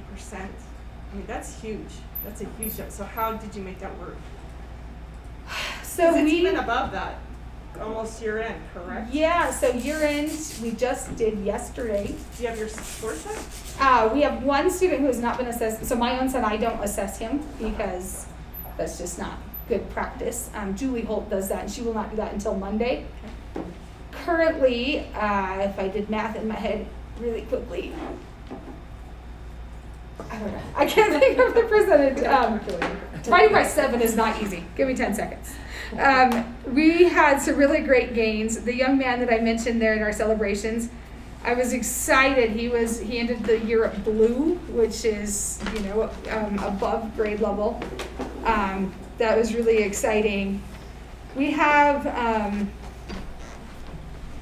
so it looks like we're going to end the year at about 71%, just missing that 80% mark.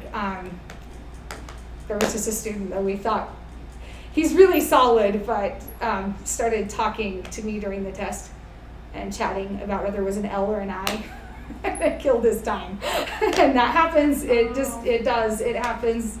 There's not a teacher alive that can't tell you a story like that. And he was very concerned about the font, and even though we can prompt them to move on, it's a 1 minute timing and a one-shot deal. So it was what it was. So, but you know, the gains are really great. We don't play out on a data sheet because one kid, one way or the other, makes us not look great, which is why I felt like it was important to include an individual story, you know, and I really feel strongly that our kids, I think the sense you would get from them is that they know they can do anything. They're really bright and they will let you know. We are very smart people. And that is something that we work hard to get that attitude into kids, because that's not something that kids always come naturally with. And so that is something that we've worked hard to get. Awesome. On your challenges, number 1, what's the acronym? I've been trying to figure that out for a day. NWF, WWR. Oh, sorry. Sorry. Nonsense word reading. Nonsense, and then whole word reading. Okay. So the district has a goal, it's not a state goal, that kindergartners are able to read fluently 8 words, whole words. We just really struggle with that, and that's hard for us to get. I think it's hard, with the numbers I've seen across the district, it's hard for everybody. We can get the letter sounds, but we can't quite get those whole words in kindergarten. I think my one kindergartner, so it's not a huge data point, right? But I think he had 6 whole words, and that 8 whole words is tough. Okay. Anything else? Can I just add a comment that, you know, and I think it ties into Nelson and a couple of your comments, that, you know, Amanda came to us with a very strong background in academics. She had a lot of training with her previous district, and we knew we were getting someone that had a lot of training and a lot of focus towards achievement and learning. So I commend you, and it's reflected in your report, but thank you for having that focus and really keeping some passion in that area. Thank you. Okay, thank you for coming. We appreciate it and appreciate the good work that you're doing. And you can head out the door. Awesome.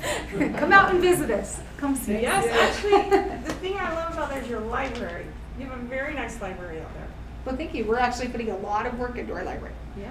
We've put a lot more work this year into our library. So, are you going to redo your Christmas play, by the way?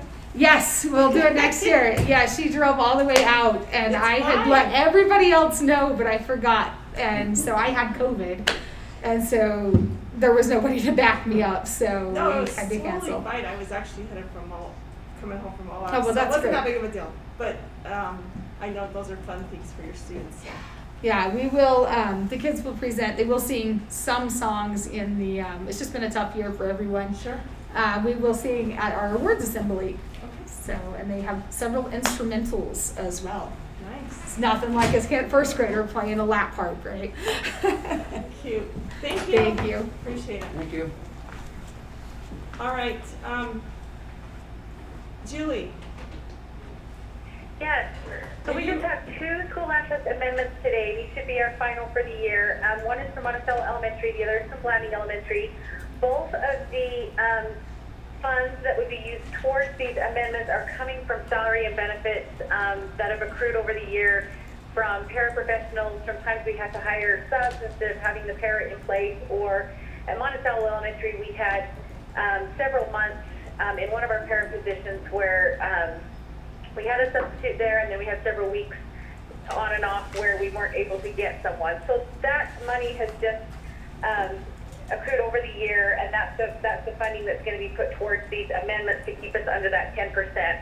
At Monticello Elementary, their council has decided that they would like to put that towards an additional Chromebook cart and some additional Chromebooks and chargers and cases, so that students who are working towards their minutes for iReady and Lexia, which is in their current goal that we're linking this amendment to, could check those out and take those home. It's really difficult for elementary kids to take their Chromebooks back and forth each night, the ones in the classroom, so they'd like to add this additional set that could be checked out that they could use to continue to get their minutes that that are required to continue with those programs that are funded through the legislature.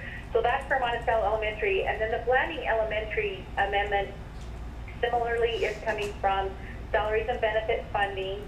But they are tying it to their reading achievement goal and would like to purchase a system that is called WonderWorks. It's a part of our Wonders program, but it is an additional intervention system, and you can see Jay's outlined there what all of those pieces are, but it's a foundational intervention system for reading. It can be used K-5 for his entire school. It can be used with interventionists or with teachers for Tier 2 and Tier 3. Most of our other elementaries have purchased this curriculum, and so he would like to do that as well. So those are the two amendments, and if you have any questions, feel free to ask. Okay, any comments or questions for Julie? Okay, I don't think there are any. Thank you.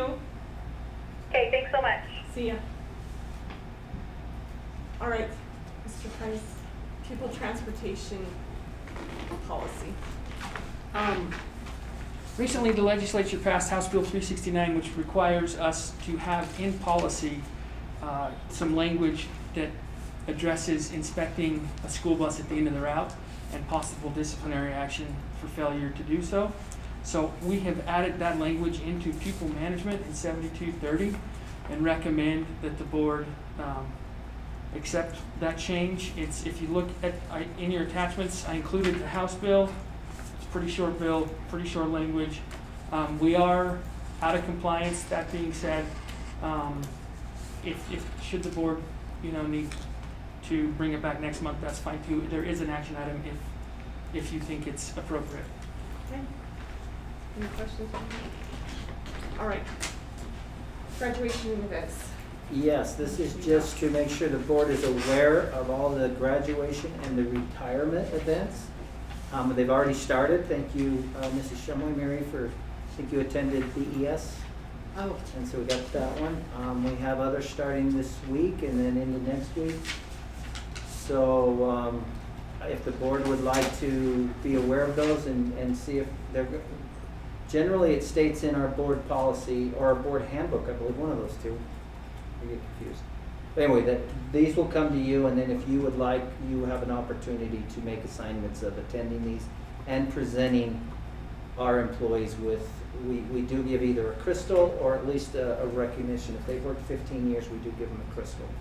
But, so I'm just making those aware for you if you'd like to make any assignments of attending those. And then graduations as well, you can look at those other. I also have on here for your information the details about the graduations in the river region, so you can see what's happening there. So Nelson, will you be to any? Should we just say what we're going to be to right now? I will be attending the Navajo Mountain and Monument Valley only. Yes. Navajo Mountain is the 9. Navajo Mountain, I'm sorry, what other one? Monument Valley? Monument Valley at 1 p.m. same day. Okay. I will be to San Juan High and MHS. San Juan. White Horse and Salmon. Mary? I'll be to San Juan, and I will try to, if we're, doing if we're talking about any of these others, I've got to check my schedule, but I'm going to try to be to the, I know it's not a graduation, but the BES and ARL, what do we call those? It's just the retirement events. Not the retirement. You're talking just the- San Juan Highs, right? Oh, no, I'm talking, so San Juan High School's graduation, Mhm. and then BES and ARL possibly, I'll go to those events. They're not actual graduations. Yeah, they're promotions. Promotions, so. And then Eva, I will be to the retirement on the 21st, and I will also attend on the 24th. And I can take that with me. What about San Juan High's retirement on the 26th at 5? Where are they holding I theirs? don't know, but do you know? They talked says- about doing it in the cafeteria like they did last year because they got a really good turnout and attendance there. Oh, they did that last year? Because we were closed down, or was it the year before? I mean, everything was shut down, We didn't have school. Maybe it was the year before, Probably, maybe. maybe, I don't know, Okay. when they had. Do either of you want? I will. Can you?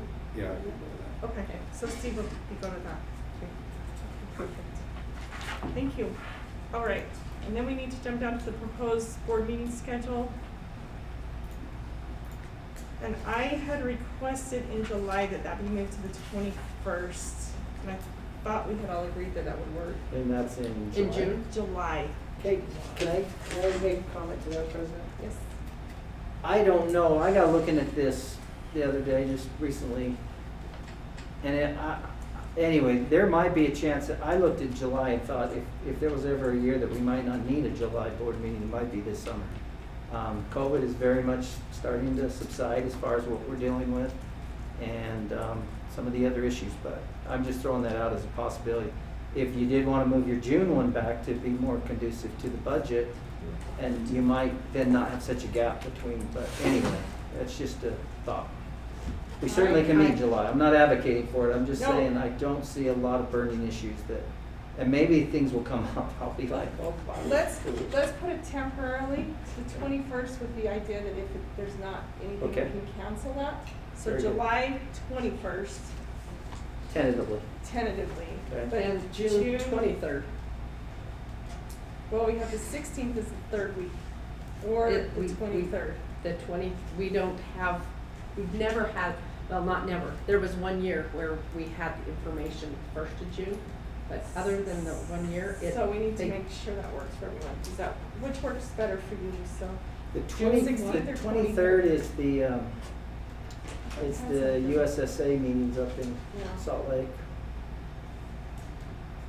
So. Could we go Can you the, do the 16th of June? We won't have the information, we'll be passing a budget where we. What about have We've got numbers. people gone, so we're either gonna have to move to the 22nd. Well, we could move it to a different day, it doesn't have to be. 22nd? Is that on a Wednesday? Yes. Okay. Yeah, If you move to the 22nd, could you do that? 22nd. 22nd is a Tuesday. Could you do the no, 22nd? yeah, 22nd is a Tuesday. Can you do that, 16th. Michelle? 22nd? Uh-huh, that's a Tuesday though. We normally meet on Wednesday, but we'll meet on a Tuesday in June. Yeah, we'll make arrangements. Okay. for that. So Tuesday, June 22nd. All right. And can I, well, and we'll have to pass that, but when we do, Yeah. request that Eva email us and give us. If you would do that. I was calling around Wednesday for. Okay. Okay, Since so we July have passed through our agenda, we do need to go into closed session. We could do that before we break. I was Would wanting a board meeting. Yeah, fine, conference. you like to do that? Would be fine. Okay, so since we have enough time before our break, we're gonna go into closed session before our break. And we need those items of discussion, we purchase and exchange of real property, and that's the only one that I'm aware of. That's all we're in, that's all we have. All right, so I have a motion to go into closed session. Do I have a motion to go into closed session I'll wish to go into closed session for the discussion for of? the discussion on real property. Okay, so motion by Lucille, Second. second by Nelson, roll call. Do you want to just start? Nelson Yellowman, yes? Lori Mon, yes. Steve Black, yes. Lucille Cody, yes. Mary Shimmer, yes. Okay, so we'll have to excuse the public and then we will be back at 6 for public comment if you'd like to join us. Thank you. We record this. Yes. I put it in my tape and sent it on my. How are you? desk. Good. So. Technically, there's 5 chapters, 5/6/4. Yeah, this chapter is like to. Mexican one, red mix. With that, we're gonna have Stephanie Turk. Will you come up first, please?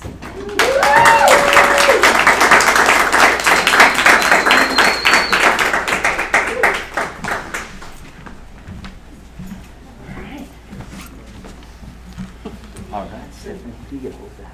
Thank you. Thanks.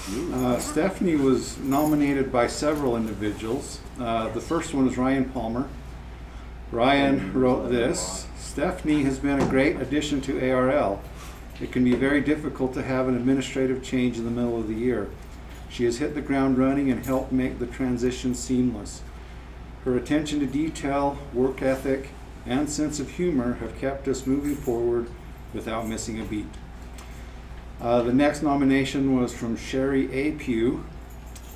Steph has put in countless hours getting the PBIS reward store ready for the students. The kids are excited about doing good things to earn reward points, and even more excited about seeing what they can buy at the store with those points. Way to get BES students motivated, Steph. Congratulations. Thank you. I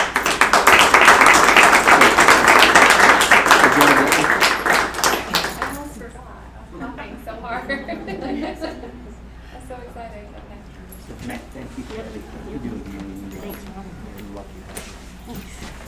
And then our next recipient is Ryan Palmer. If you'll come up.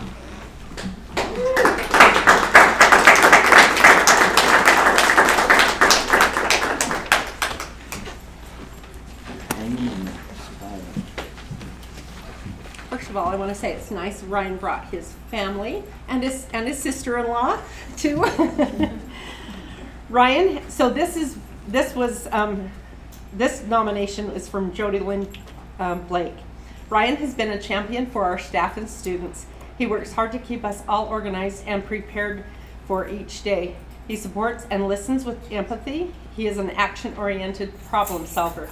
Ryan has made a huge contribution to the atmosphere and morale of our school. He jumped right in and has added to our amazing environment at ARL Middle School. Thank you, Ryan. And then the next one is from Kyle Palmer, and this is for Ryan and Steph. So Ryan and Steph have gone above and beyond during Teacher Appreciation Week. Each day they had something clever planned that made us feel all very appreciated. It has been really awesome to see how much thought they put into something that could have easily been brushed off as a quick thank you email. This is why our administration team rocks. I can't imagine the amount of time and effort that went into putting it all together. Countless hours off the clock, I'm sure. They always, and that's capitalized, always put teachers first, and capitalized as well. Thank you, Ryan and Steph, for going the extra mile. It means a lot. That was Kyle Palmer. So congratulations.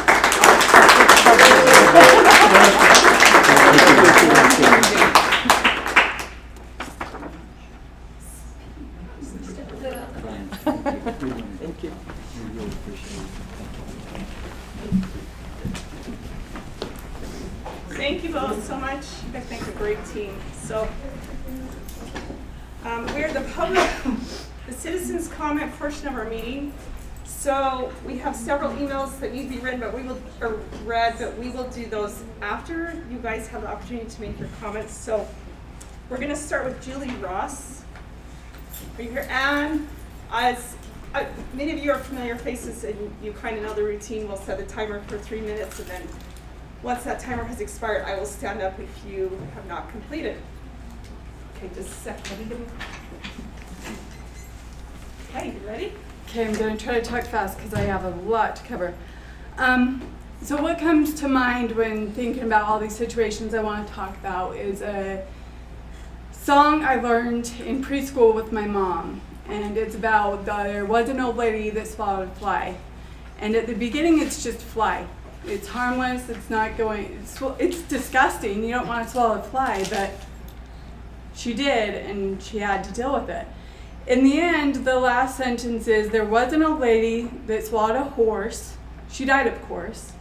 So she was trying to come up with all these solutions to get rid of this first swallowing the fly. And as the time went on and as the song went on, it just kept getting worse and worse and worse. So I want to kind of talk about the PCR test, and I want to talk about masks, and I want to first applaud you for getting rid of the mask rule. But first thing I want to say is that there are health consequences, physical, mental and learning health consequences to the decisions that we're making on these PCR tests and the decisions that we're making on these masks. And everything that I'm going to say is based on science. I can show you these studies, I can send you the emails, I have it all to back up what I'm saying. But first of all is that I don't know if any of you guys know what EO is. Anyone? Ethylene oxide. That's a sanitizer that they use on masks and on the PCR test. This sanitizer is a known carcinogenic, which means it is known to cause cancer. So we're testing these children over and over and over and over every 2 weeks. And it's not only on the PCR test, which pretty much gets that cancer back in the brain, but it's also on the little swabs that they can do themselves. And so we're telling them, you know what, you need to stay healthy, you need to keep everybody else healthy around you, so go ahead and swab with cancer. Great idea. And while you're at it, use that mask that's covered with cancer, carcinogens, to breathe all day. There's ways that your body detoxifies all the time.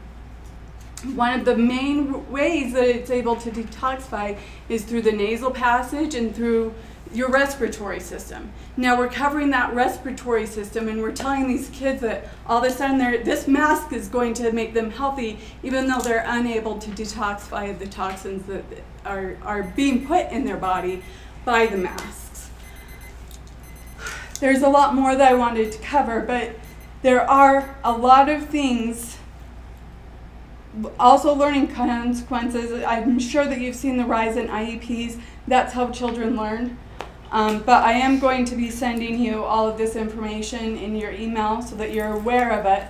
OSHA has changed the requirements to where employees can sue their employer against the vaccine, and that would go into, if they have side effects from the vaccine, that would go into masks being mandated and PCR tests being mandated, especially when we know that there's long-term health consequences.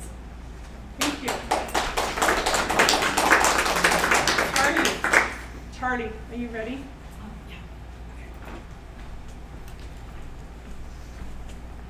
I appreciate you guys giving me your time to make a comment. So as Utah parents, grandparents, and I'm going to read a letter that I wrote to you guys off the cuff. So Utah parents, grandparents, and concerned citizens were petitioning in opposition to the possible implementation of critical race theory in the schools, in our schools. At such time as this, the last thing we need is an educational approach that creates more division. While we do believe that most people advocating for diversity and equality in our schools are well-intended, it's been brought to our attention as parents that the general framework of how our country is being represented in education is at risk of moving in an unhealthy direction supported by critical race theory, an ideology that we do not align with, many of us do not align with, and that we don't want our children indoctrinated in. It's okay for them to be exposed to it, they need to learn about it, but to be indoctrinated, that's different when it's in policy. Lately, we've been inundated with stories of how American history is flawed. There's no denying it. During the infancy and growth of our nation, trauma, violation, and injustice has been felt in many groups. From African Americans who endured slavery, to our Native Americans who have been driven off their land, to Mormon pioneers who have been thoroughly persecuted for their religious beliefs. We recognize that many have experienced hardship and discrimination at the hands of their fellow man and at the hands of our government. In addition to owning these narratives, which we do, we encourage the school board to approach education through a strength-based perspective, teaching our children about the brave men and women from all ethnicities who united under the principles of the United States Constitution to make the necessary changes, allowing all of these groups to rise strong, which they have. I've seen it in my lifetime. From the early patriots and founding fathers to those who fought for civil rights in the 60s, our children deserve to know that freedom and equality has been a work in progress and has taken time and effort. Critical race theory takes us in the opposite direction. Its foundation is based on the argument that systemic racism is everywhere and that it is intentional, and that we are all willing participants in it and benefiting from it. These accusations are not true. They go against everything we believe as Christians and as Americans. Critical race theory puts focus on equality of outcome rather than equality of opportunity. It teaches that people are victims of their circumstances, prisoners to their environment, and that someone must pay for the injustices rendered to them. This theory seems to promote racism and gain leverage through polarization, and is this really what we want to teach our children? We need to really think about that. So in conclusion, we acknowledge that there is a need for more transparency in American history. But we feel like the proper level of transparency can be reached without demonizing, disparaging, and targeting an isolated group. As our school board, we trust that you will advocate for our children, regardless of ethnicity or race, to promote human growth, unity, dignity, and to help teach them the values of our Constitution. We're counting on you to help represent our voices and our values. We trust you guys. We really do. And we appreciate you. We know that you guys carry a heavy load. I mean, what you guys deal with, we will never know. But we know it's heavy. You make a lot of decisions, and it's got to be tough. And if there's any way we can support you, better as citizens, you need to let us know. But thank you for allowing us to voice our voices and to share our voices here. We appreciate that. Thank you.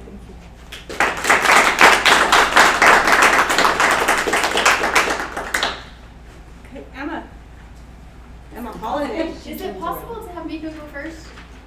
Because I'm just going to follow up with what she's talking about. Is that all right? Sure. Okay, thanks. After I saw your comment, I thought, I wondered if I should have switched that. So, okay. Oh, hold on.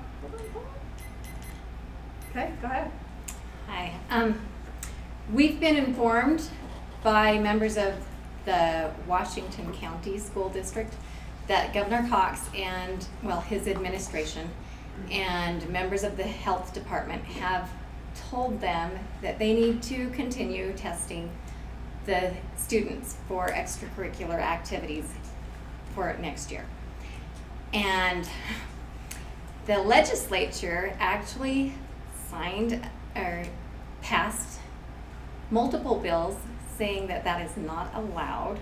Governments cannot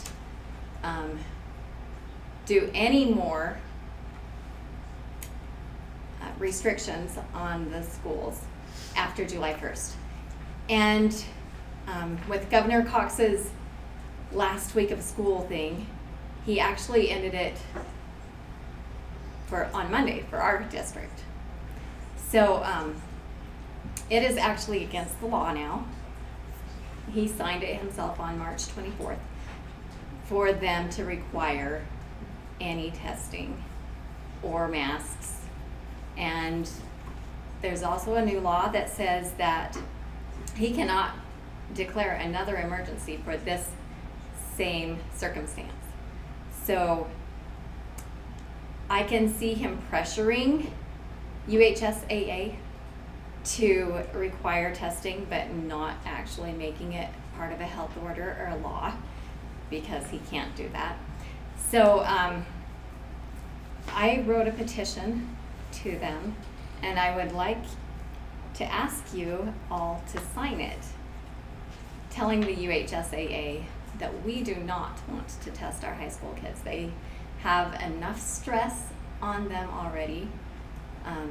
This just adds more layers of stress to them. It makes them scared to do anything with their friends or live their lives because they're worried that they might not be able to participate in their extracurricular activities. And it's not fair to them. They are not in a high-risk group, and both the CDC and the World Health Organization have said multiple times that kids are not a vector of virus spread, and the asymptomatic spread is very rare. That's their exact words. So I've got a copy of the petition for each of you. Also, I'm concerned because we have heard rumors that teachers have been told that they won't get their contracts renewed if they are not vaccinated. That is illegal. I hope it's just a rumor, but there's another law that was passed just this last time saying they cannot, a government agency or entity cannot require vaccination as an condition of employment or for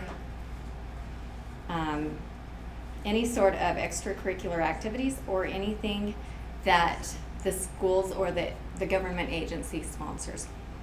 So I hope that that is just a rumor. Thank you. Thank you.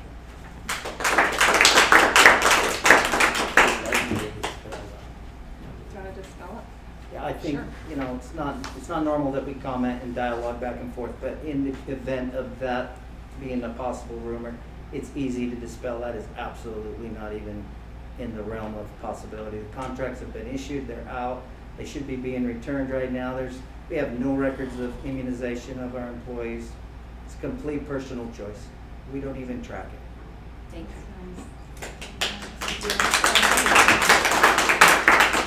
Hey, Emma, now, are you ready? I am ready. All right. Okay, well, first of all, I never thought that I would be wearing Buckaroo and Bronco gear at the same time ever in my lifetime. But currently I am a Buckaroo, but I'll always be a little Bronco too. I just wanted to echo what Miko said and to encourage you to endorse her petition letter on behalf of our athletes, our student athletes.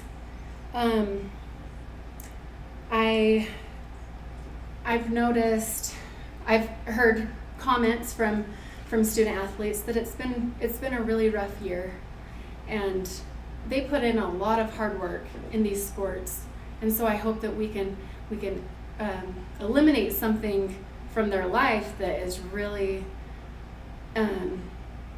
inhibiting their experience. So I just want to help Miko push forth that petition. We're hoping to get a lot of signatures on that throughout the state if possible. So I don't know, I'm gonna go rogue for a second and just apologize for last time. I felt a lot of passion in the issues that have been happening, and I want to apologize to you, Lori, and to RT. Clear back in, I think it was December, I called RT or emailed him or something and asked him, can we please come and talk to you? And without a second thought, he was like, of course. So we had some moms come in and we had a chat with him, and he was so good about talking to us, and I really appreciate that. I understand that it's in the Utah education bylaws that you don't even require public comment. So the fact that we're here is a huge thing. Just want everybody to know that. So I appreciate that. And I've never met Lucille Cody. I've never seen your face. It's nice to see your face. And I've actually never met Nelson either. So I hope that as parents we can somehow be a support to you guys, because to echo what my mom said, I can't even imagine what you're having to deal with. The level of stress is probably through the roof. So anyway, I hope that we can unify, and I am sorry.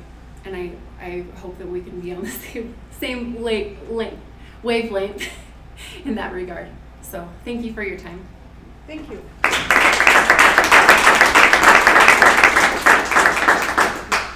Hey, and Stacy.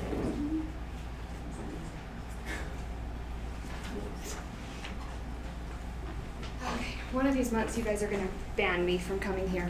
But I actually don't have much to say today, but I want to echo the things that they said. But at first I wanted to start out by thanking you all so much for the decision that you made last month. My guess is that you all received a lot of backlash after that decision was made, and probably not a lot of gratitude came your way. But I wanted to let you know that through me, I received a ton of gratitude for the decision that you guys made. And so I wanted you guys to know that, first of all, that there, as many parents as you heard from that were upset, I bet there were 3 times as many reaching out to all of us and being so happy for their kids and so happy for the chance to have a little more say in their kids' health and in their kids' education. So it's been awesome. I've heard from a ton of teachers and school administrators as well that were really happy about the decision. So I don't know if any of you heard from them, but I just wanted to let you know that there was a lot of gratitude sent your way from that. I also I've been trying to get the numbers from the school so that I could let you know, and I haven't gotten official answers from anybody, but at the high school, I was told that there have been no new cases in the school, no confirmed positive tests in the school at the San Juan High School since last month's meeting, since parents were allowed to do exemptions for their kids. At the middle school, I was told that there's been 1, and at the elementary school, I didn't receive an answer, but all that we know of is 1. They send out an email to parents when there are positive cases. These were all the Blanding schools. I wasn't able to get an answer from the Monticello schools. I know there were a couple of cases there shortly after the meeting last month, and then I haven't heard of any more since then. So I just wanted to kind of confirm that we all lived through the parent exemptions and there wasn't major outbreaks in any of the schools. All of the teachers are still doing fine, and so I think you can all feel really good about the decision that you made, and I really appreciate that. And then the last thing that I wanted to say is just I agree with everything that the ladies ahead of me have said. We definitely want to keep CRT far, far away from our schools. We want to keep test to play far, far away. It looks like just today the Utah legislature passed a resolution to ban CRT from Utah school curriculum. So hopefully that's not even a fight that you guys are going to have to fight, but we hope that you're ready to fight it if it comes to that. And we hope that you're just ready to keep parents and kids' best interest in mind. And thank you for everything. Thank you.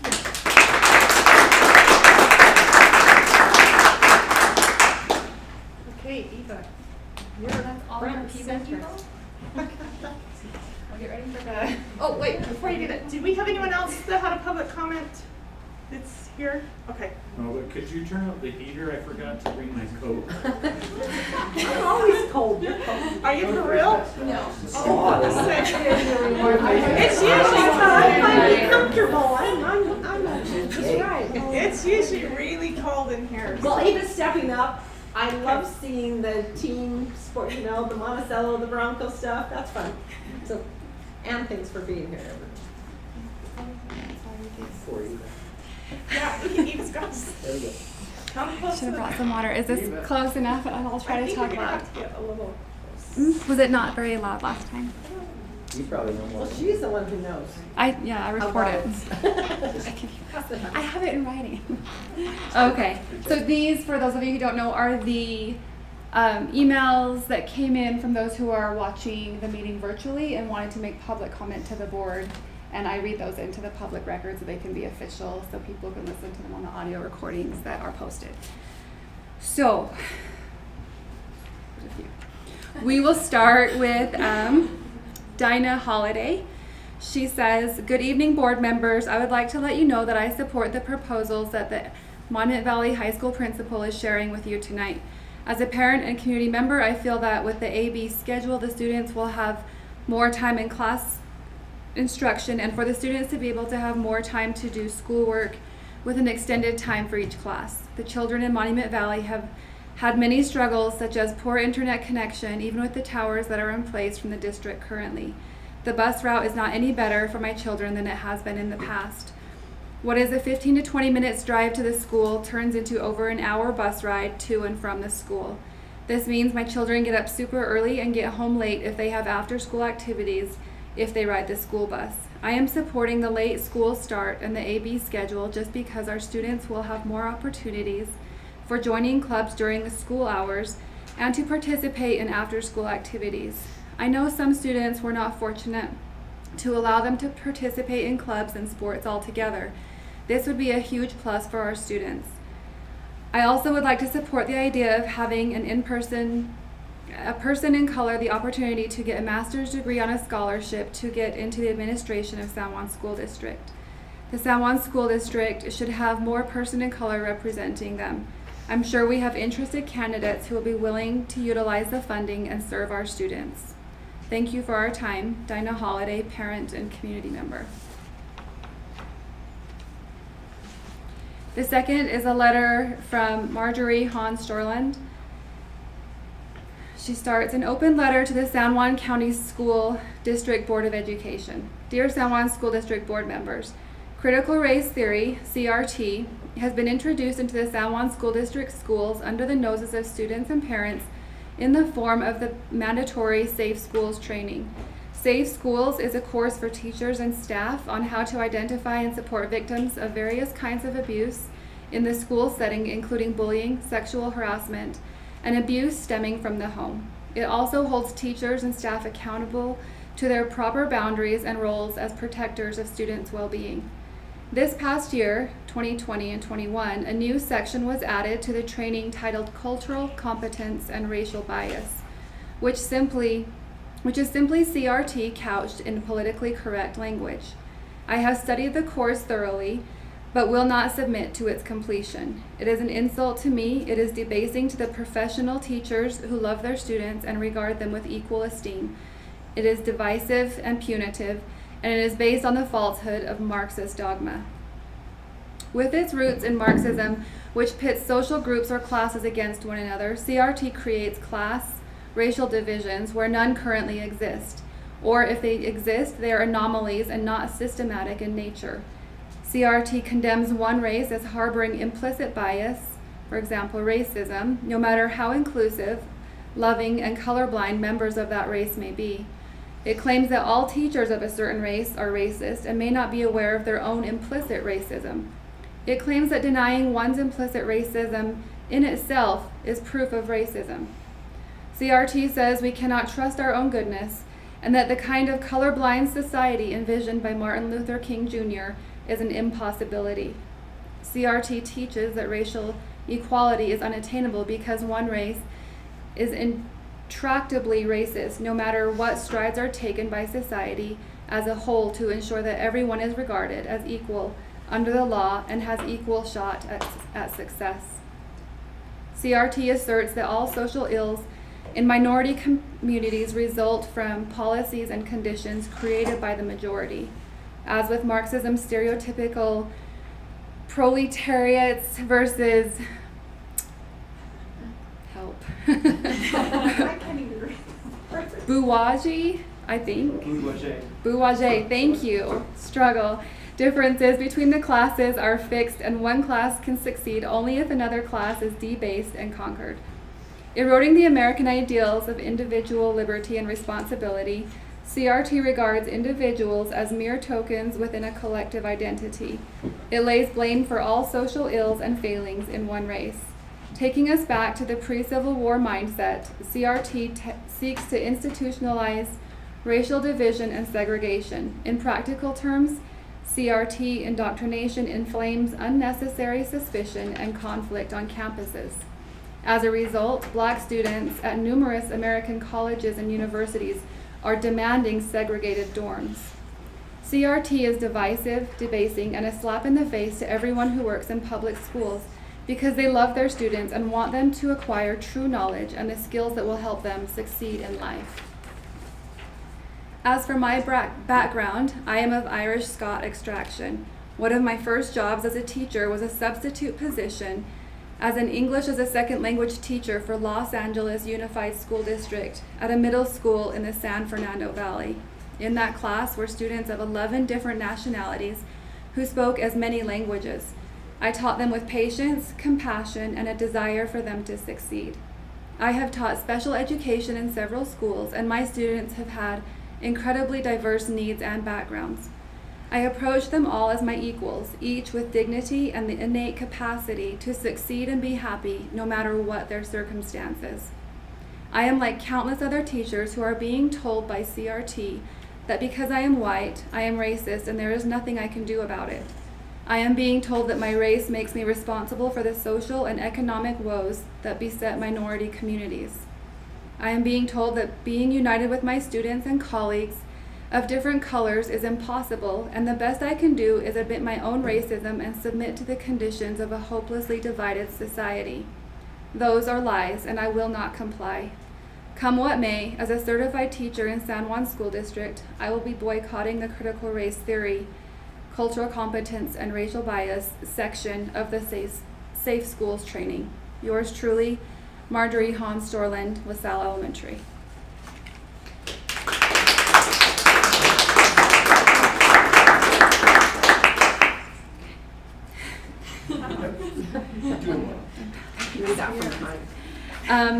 Okay, the next one is from Megan Butler.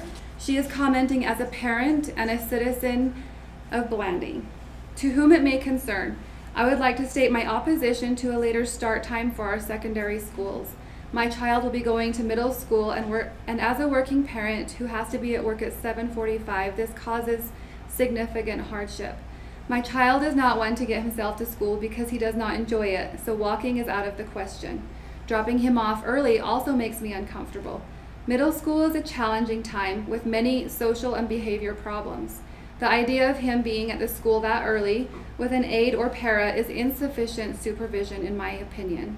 This is also far worse at the elementary level because we have children as young as 5 or 6 being dropped off. They have to be supervised without question. We are putting a huge burden on the elementary school to do this because if the secondary changes, the elementary will most likely change as well. Otherwise, we have the problem of 2 different start times. The truth is, this community has a significant number of working parents who will all be dropping off their kids. According to the 2020 census, about 32% of our population is single-parent households with children.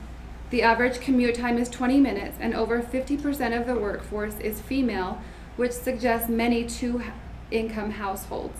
That leaves an underpaid aide or para in charge of, in my estimate, about 100 preteens on a given day. Most behavior problems occur because of lack of supervision, and I would worry about my child's well-being. The aides are also only allowed 6.5 hours of work time each day, and by asking them to basically babysit for a half an hour will take them away from helping during instruction time. This extra time in the morning is supposed to be for the teachers to plan and prepare for instruction. They should not be asked to do another work duty on top of everything else. I believe it is unreasonable to ask every family in our county to change a schedule and make it work for prep time in the morning when it could easily be put into the afternoon. As a single working mother, it is by far easier to find babysitters and supervision for my child in the afternoon than it is early in the morning. The 8 o'clock start time seems to be working currently, and we can certainly still do the AB schedule while starting school at 8 o'clock. Megan Butler, mother, Blanding, Utah.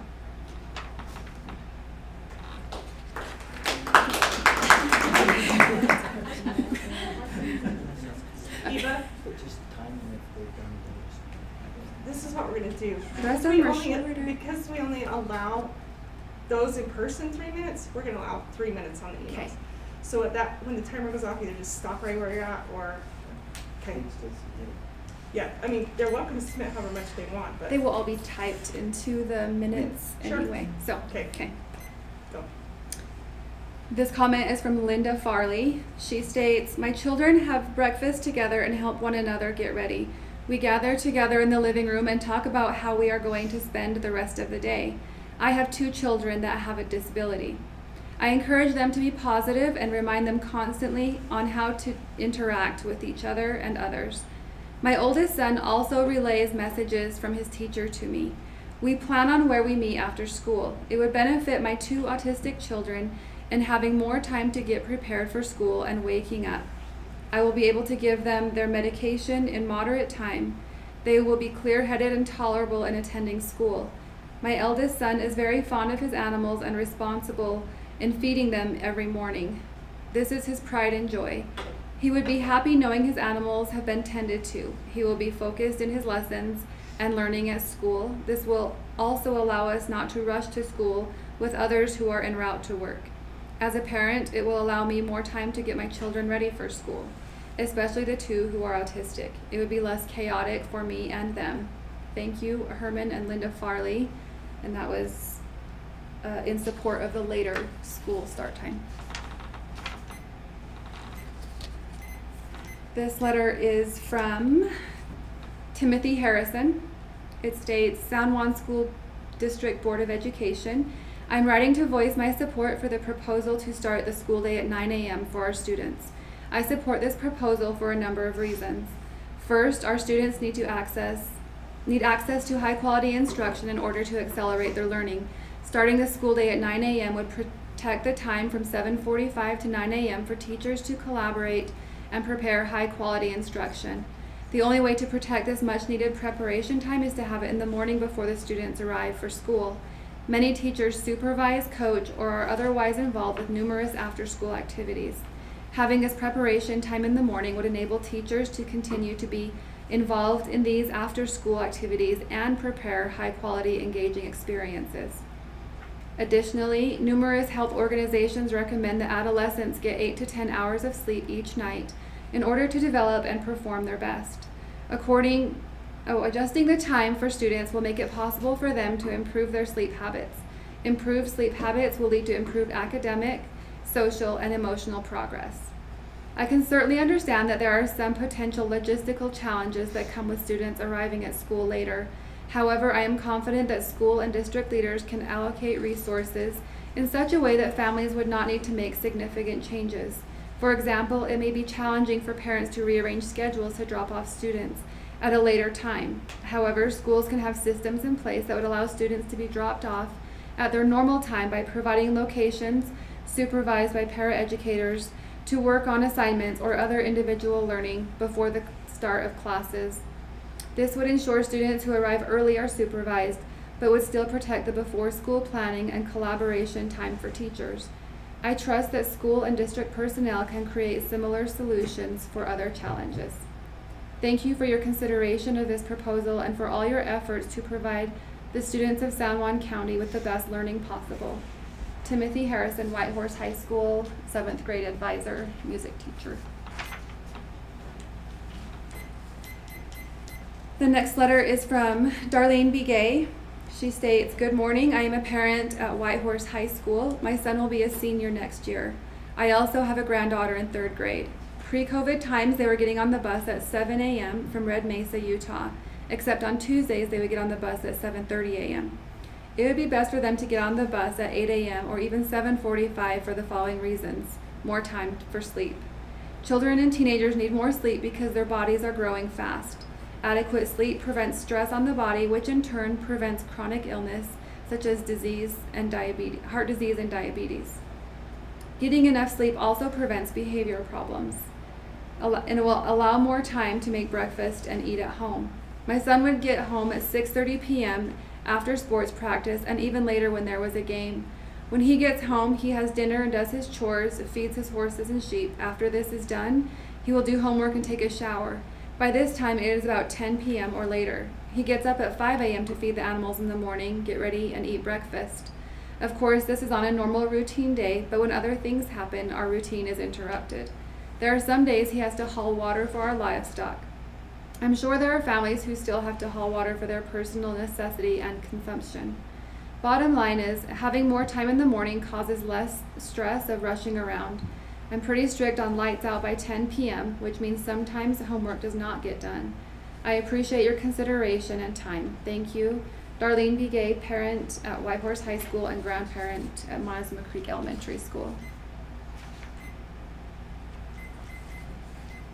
The next letter is from Tina Lansing. She states, as a parent guardian of scholars at Whitehorse High School, I am fully supporting the proposed new block schedule. I truly believe that our scholars will find it challenging to return to school as early as 7:30 a.m. Scholars are currently helping with livestock feeding, gardening, and household chores before logging on for broadcast. The 9 a.m. start time will allow for continued family time before heading out to in-person schooling. Allowing scholars to get more rest will also provide better engagement with classroom instruction. I believe educators will also be better prepared to receiving scholars a little later than 7:50 a.m. Thank you kindly, Tina Lansing. The next letter is from Vernice Esplain. She states, I really support the new schedule for our community scholars. Starting at a later time allows students to complete their daily chores like feeding animals. It allows them to be more responsible individuals while being at school early. They still have their mindset thinking, I didn't have time to help with the daily chores. Knowing that it was done by them and being at school clears their mind to focus on schoolwork. Also that they are making a difference in our grandparents' and elders' daily chores. For longer hours in class periods, it gives my child more time to complete their assignments in class that same day. It allows them to participate in clubs and sports at the same time. Also, having to have club earlier in the day instead of after school like before, we don't want our child having to choose between clubs or sports. Also, for the new grant Indigenous People of Color, it gives our students a great opportunity to pursue their Masters for Administration within San Juan School District. For them to come back and help the community is great. I am behind that. Thanks for understanding. The next one is from Denise Sosi. She's a parent at Monument Valley High School. I would like to send my input about the late start for San Juan School District. I think it's a good idea for the school to start at 8:30 because the students have more time with the teachers in the morning. Also to give teachers more time to prepare for the lesson they are teaching for the day. To give some of the time needed for some students at home to get adequate rest time and to help before going off to school to do chores like feeding the animals. Students will have the extra time to reflect on finishing their homework and joining the clubs they desire. Thank you, Denise Sosi.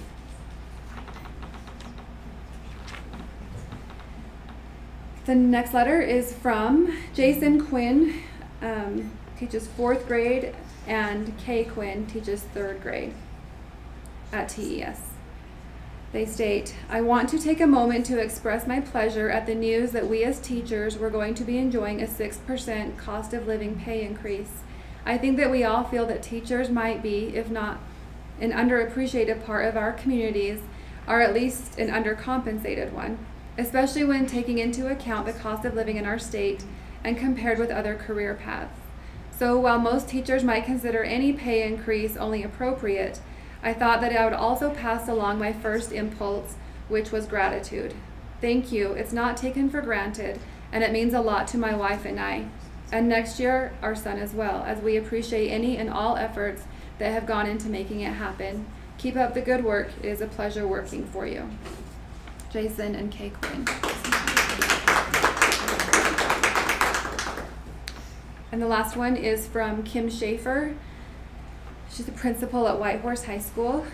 She writes, Good evening, members of the school board, San Juan School District personnel, and guests. First, on behalf of Whitehorse High School faculty, we would like to thank the board for the new contracts and the increase in overall pay. We feel you recognize our efforts in educating our scholars so that they can become active members in society after high school. Many of you know me and recognize my efforts in working as a member of the Raider team to transform our school into one of providing quality learning environment. This year marks my 23rd year working with scholars at Whitehorse High School, and my efforts to become a part of the community have been significant. I have observed many non-Native individuals work for a period of time at our school. Some, like me, make the extra effort to understand the community and the ways of doing things on the Navajo Nation. Others, not so much. The Diversity and Leadership Initiative aims to support Native teachers in becoming administrators and growing the percentage of Native administrators to reflect our student population. As one of the non-Native people who have been able to become an accepted member of a Native community, I want the board to know that I am 100% in support of the Diversity and Leadership Initiative. I think it is vital for Native scholars to see Native teachers and administrators as leaders in schools serving Native scholars. We consistently see quality Native teachers who are interested in entering administration. I think our school district should support these teachers through the process that the committee has put into place to become administrators in our schools. Thanks for allowing me to make this public comment. Respectfully, Kim Schaefer, parent of a Whitehorse High School graduate, parent of a current Whitehorse High School scholar, citizen of Montezuma Creek and San Juan County, and a San Juan School District educator. You need a drink of water. All right, we do appreciate you coming and offering your opinions, and that you'll come and address this and feel like you can. And so we are done with our citizens comment. You're welcome to stay. We're just going to continue with our agenda, so whatever you choose to do. But thank you for coming. Thank you, everyone. Thank you.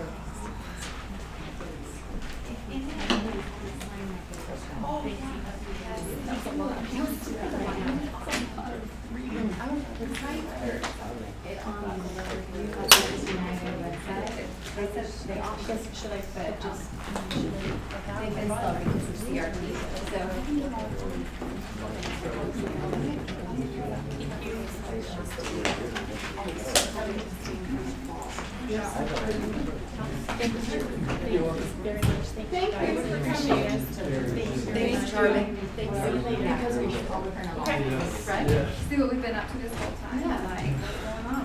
What's all the fuss about? I know, I should You guys ready? Yeah. Okay. All right, so I need a motion to approve the consent agenda, excuse me. A motion to approve the consent agenda. Okay, motion by Lisa. Second? Second, Steve. Any comments? No. Okay, all in favor? Aye. Any opposed? Oh, we're unanimous. Okay. Possible action items. Steve did. Steve seconded? Okay. Yep. All right. Number one, the San Juan School District, is it to ratify? Yes. Our license negotiated agreement. I move to ratify the San Juan School District 2021-2022 license negotiated agreement. Second. Okay, either one. All right, any discussion? All in favor? Aye. Okay, this is kind of exciting. Number two, there. It should be 20. We are ratifying our business administrator contract. I need a motion. I move to ratify the the 2021-23 business administrator contract. I'll second the motion. Okay, discussion? All in favor? Aye.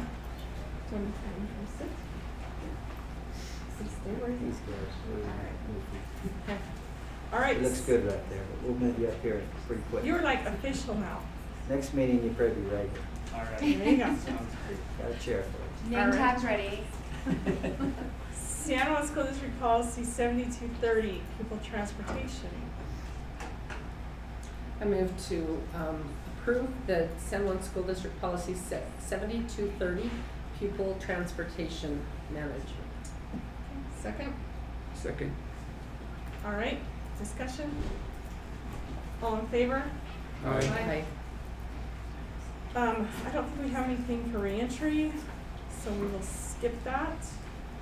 San Juan School District Diversity and Leadership Proposal. I move to table the proposal until it's defined who actually would qualify for that, because that's completely muddy right now.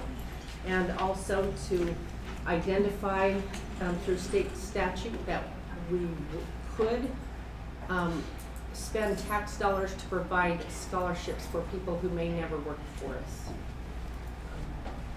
And if we were to do that, to include the word shall instead of should in obtaining different funding. Okay, so motion. Second. Discussion? All in favor? Aye. Okay. Board meeting schedule for 2021-22 school year. Okay. So that's looking at that June. I move to approve the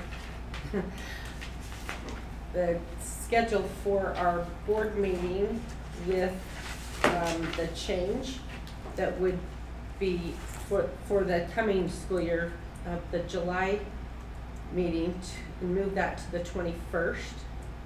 Oh, And also move our June board meeting of this current year to June 22nd. I'll second. all right. And Or you say July?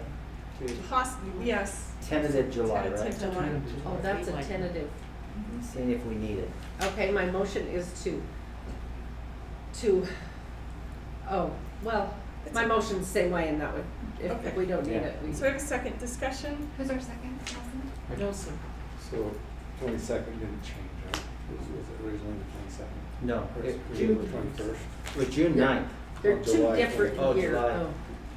Didn't July change? Oh, Yes, yes, yeah. yes, July was originally So 14. if we have a board meeting, that my motion is to have it on July 21st, but if it ends up there's not enough, items to hold the July 21st meeting, it could be canceled, but does that need to be part of a motion? Should I withdraw my current motion and restate my motion? I think we need to keep a date, and then if we have it, we do, if we don't, we don't.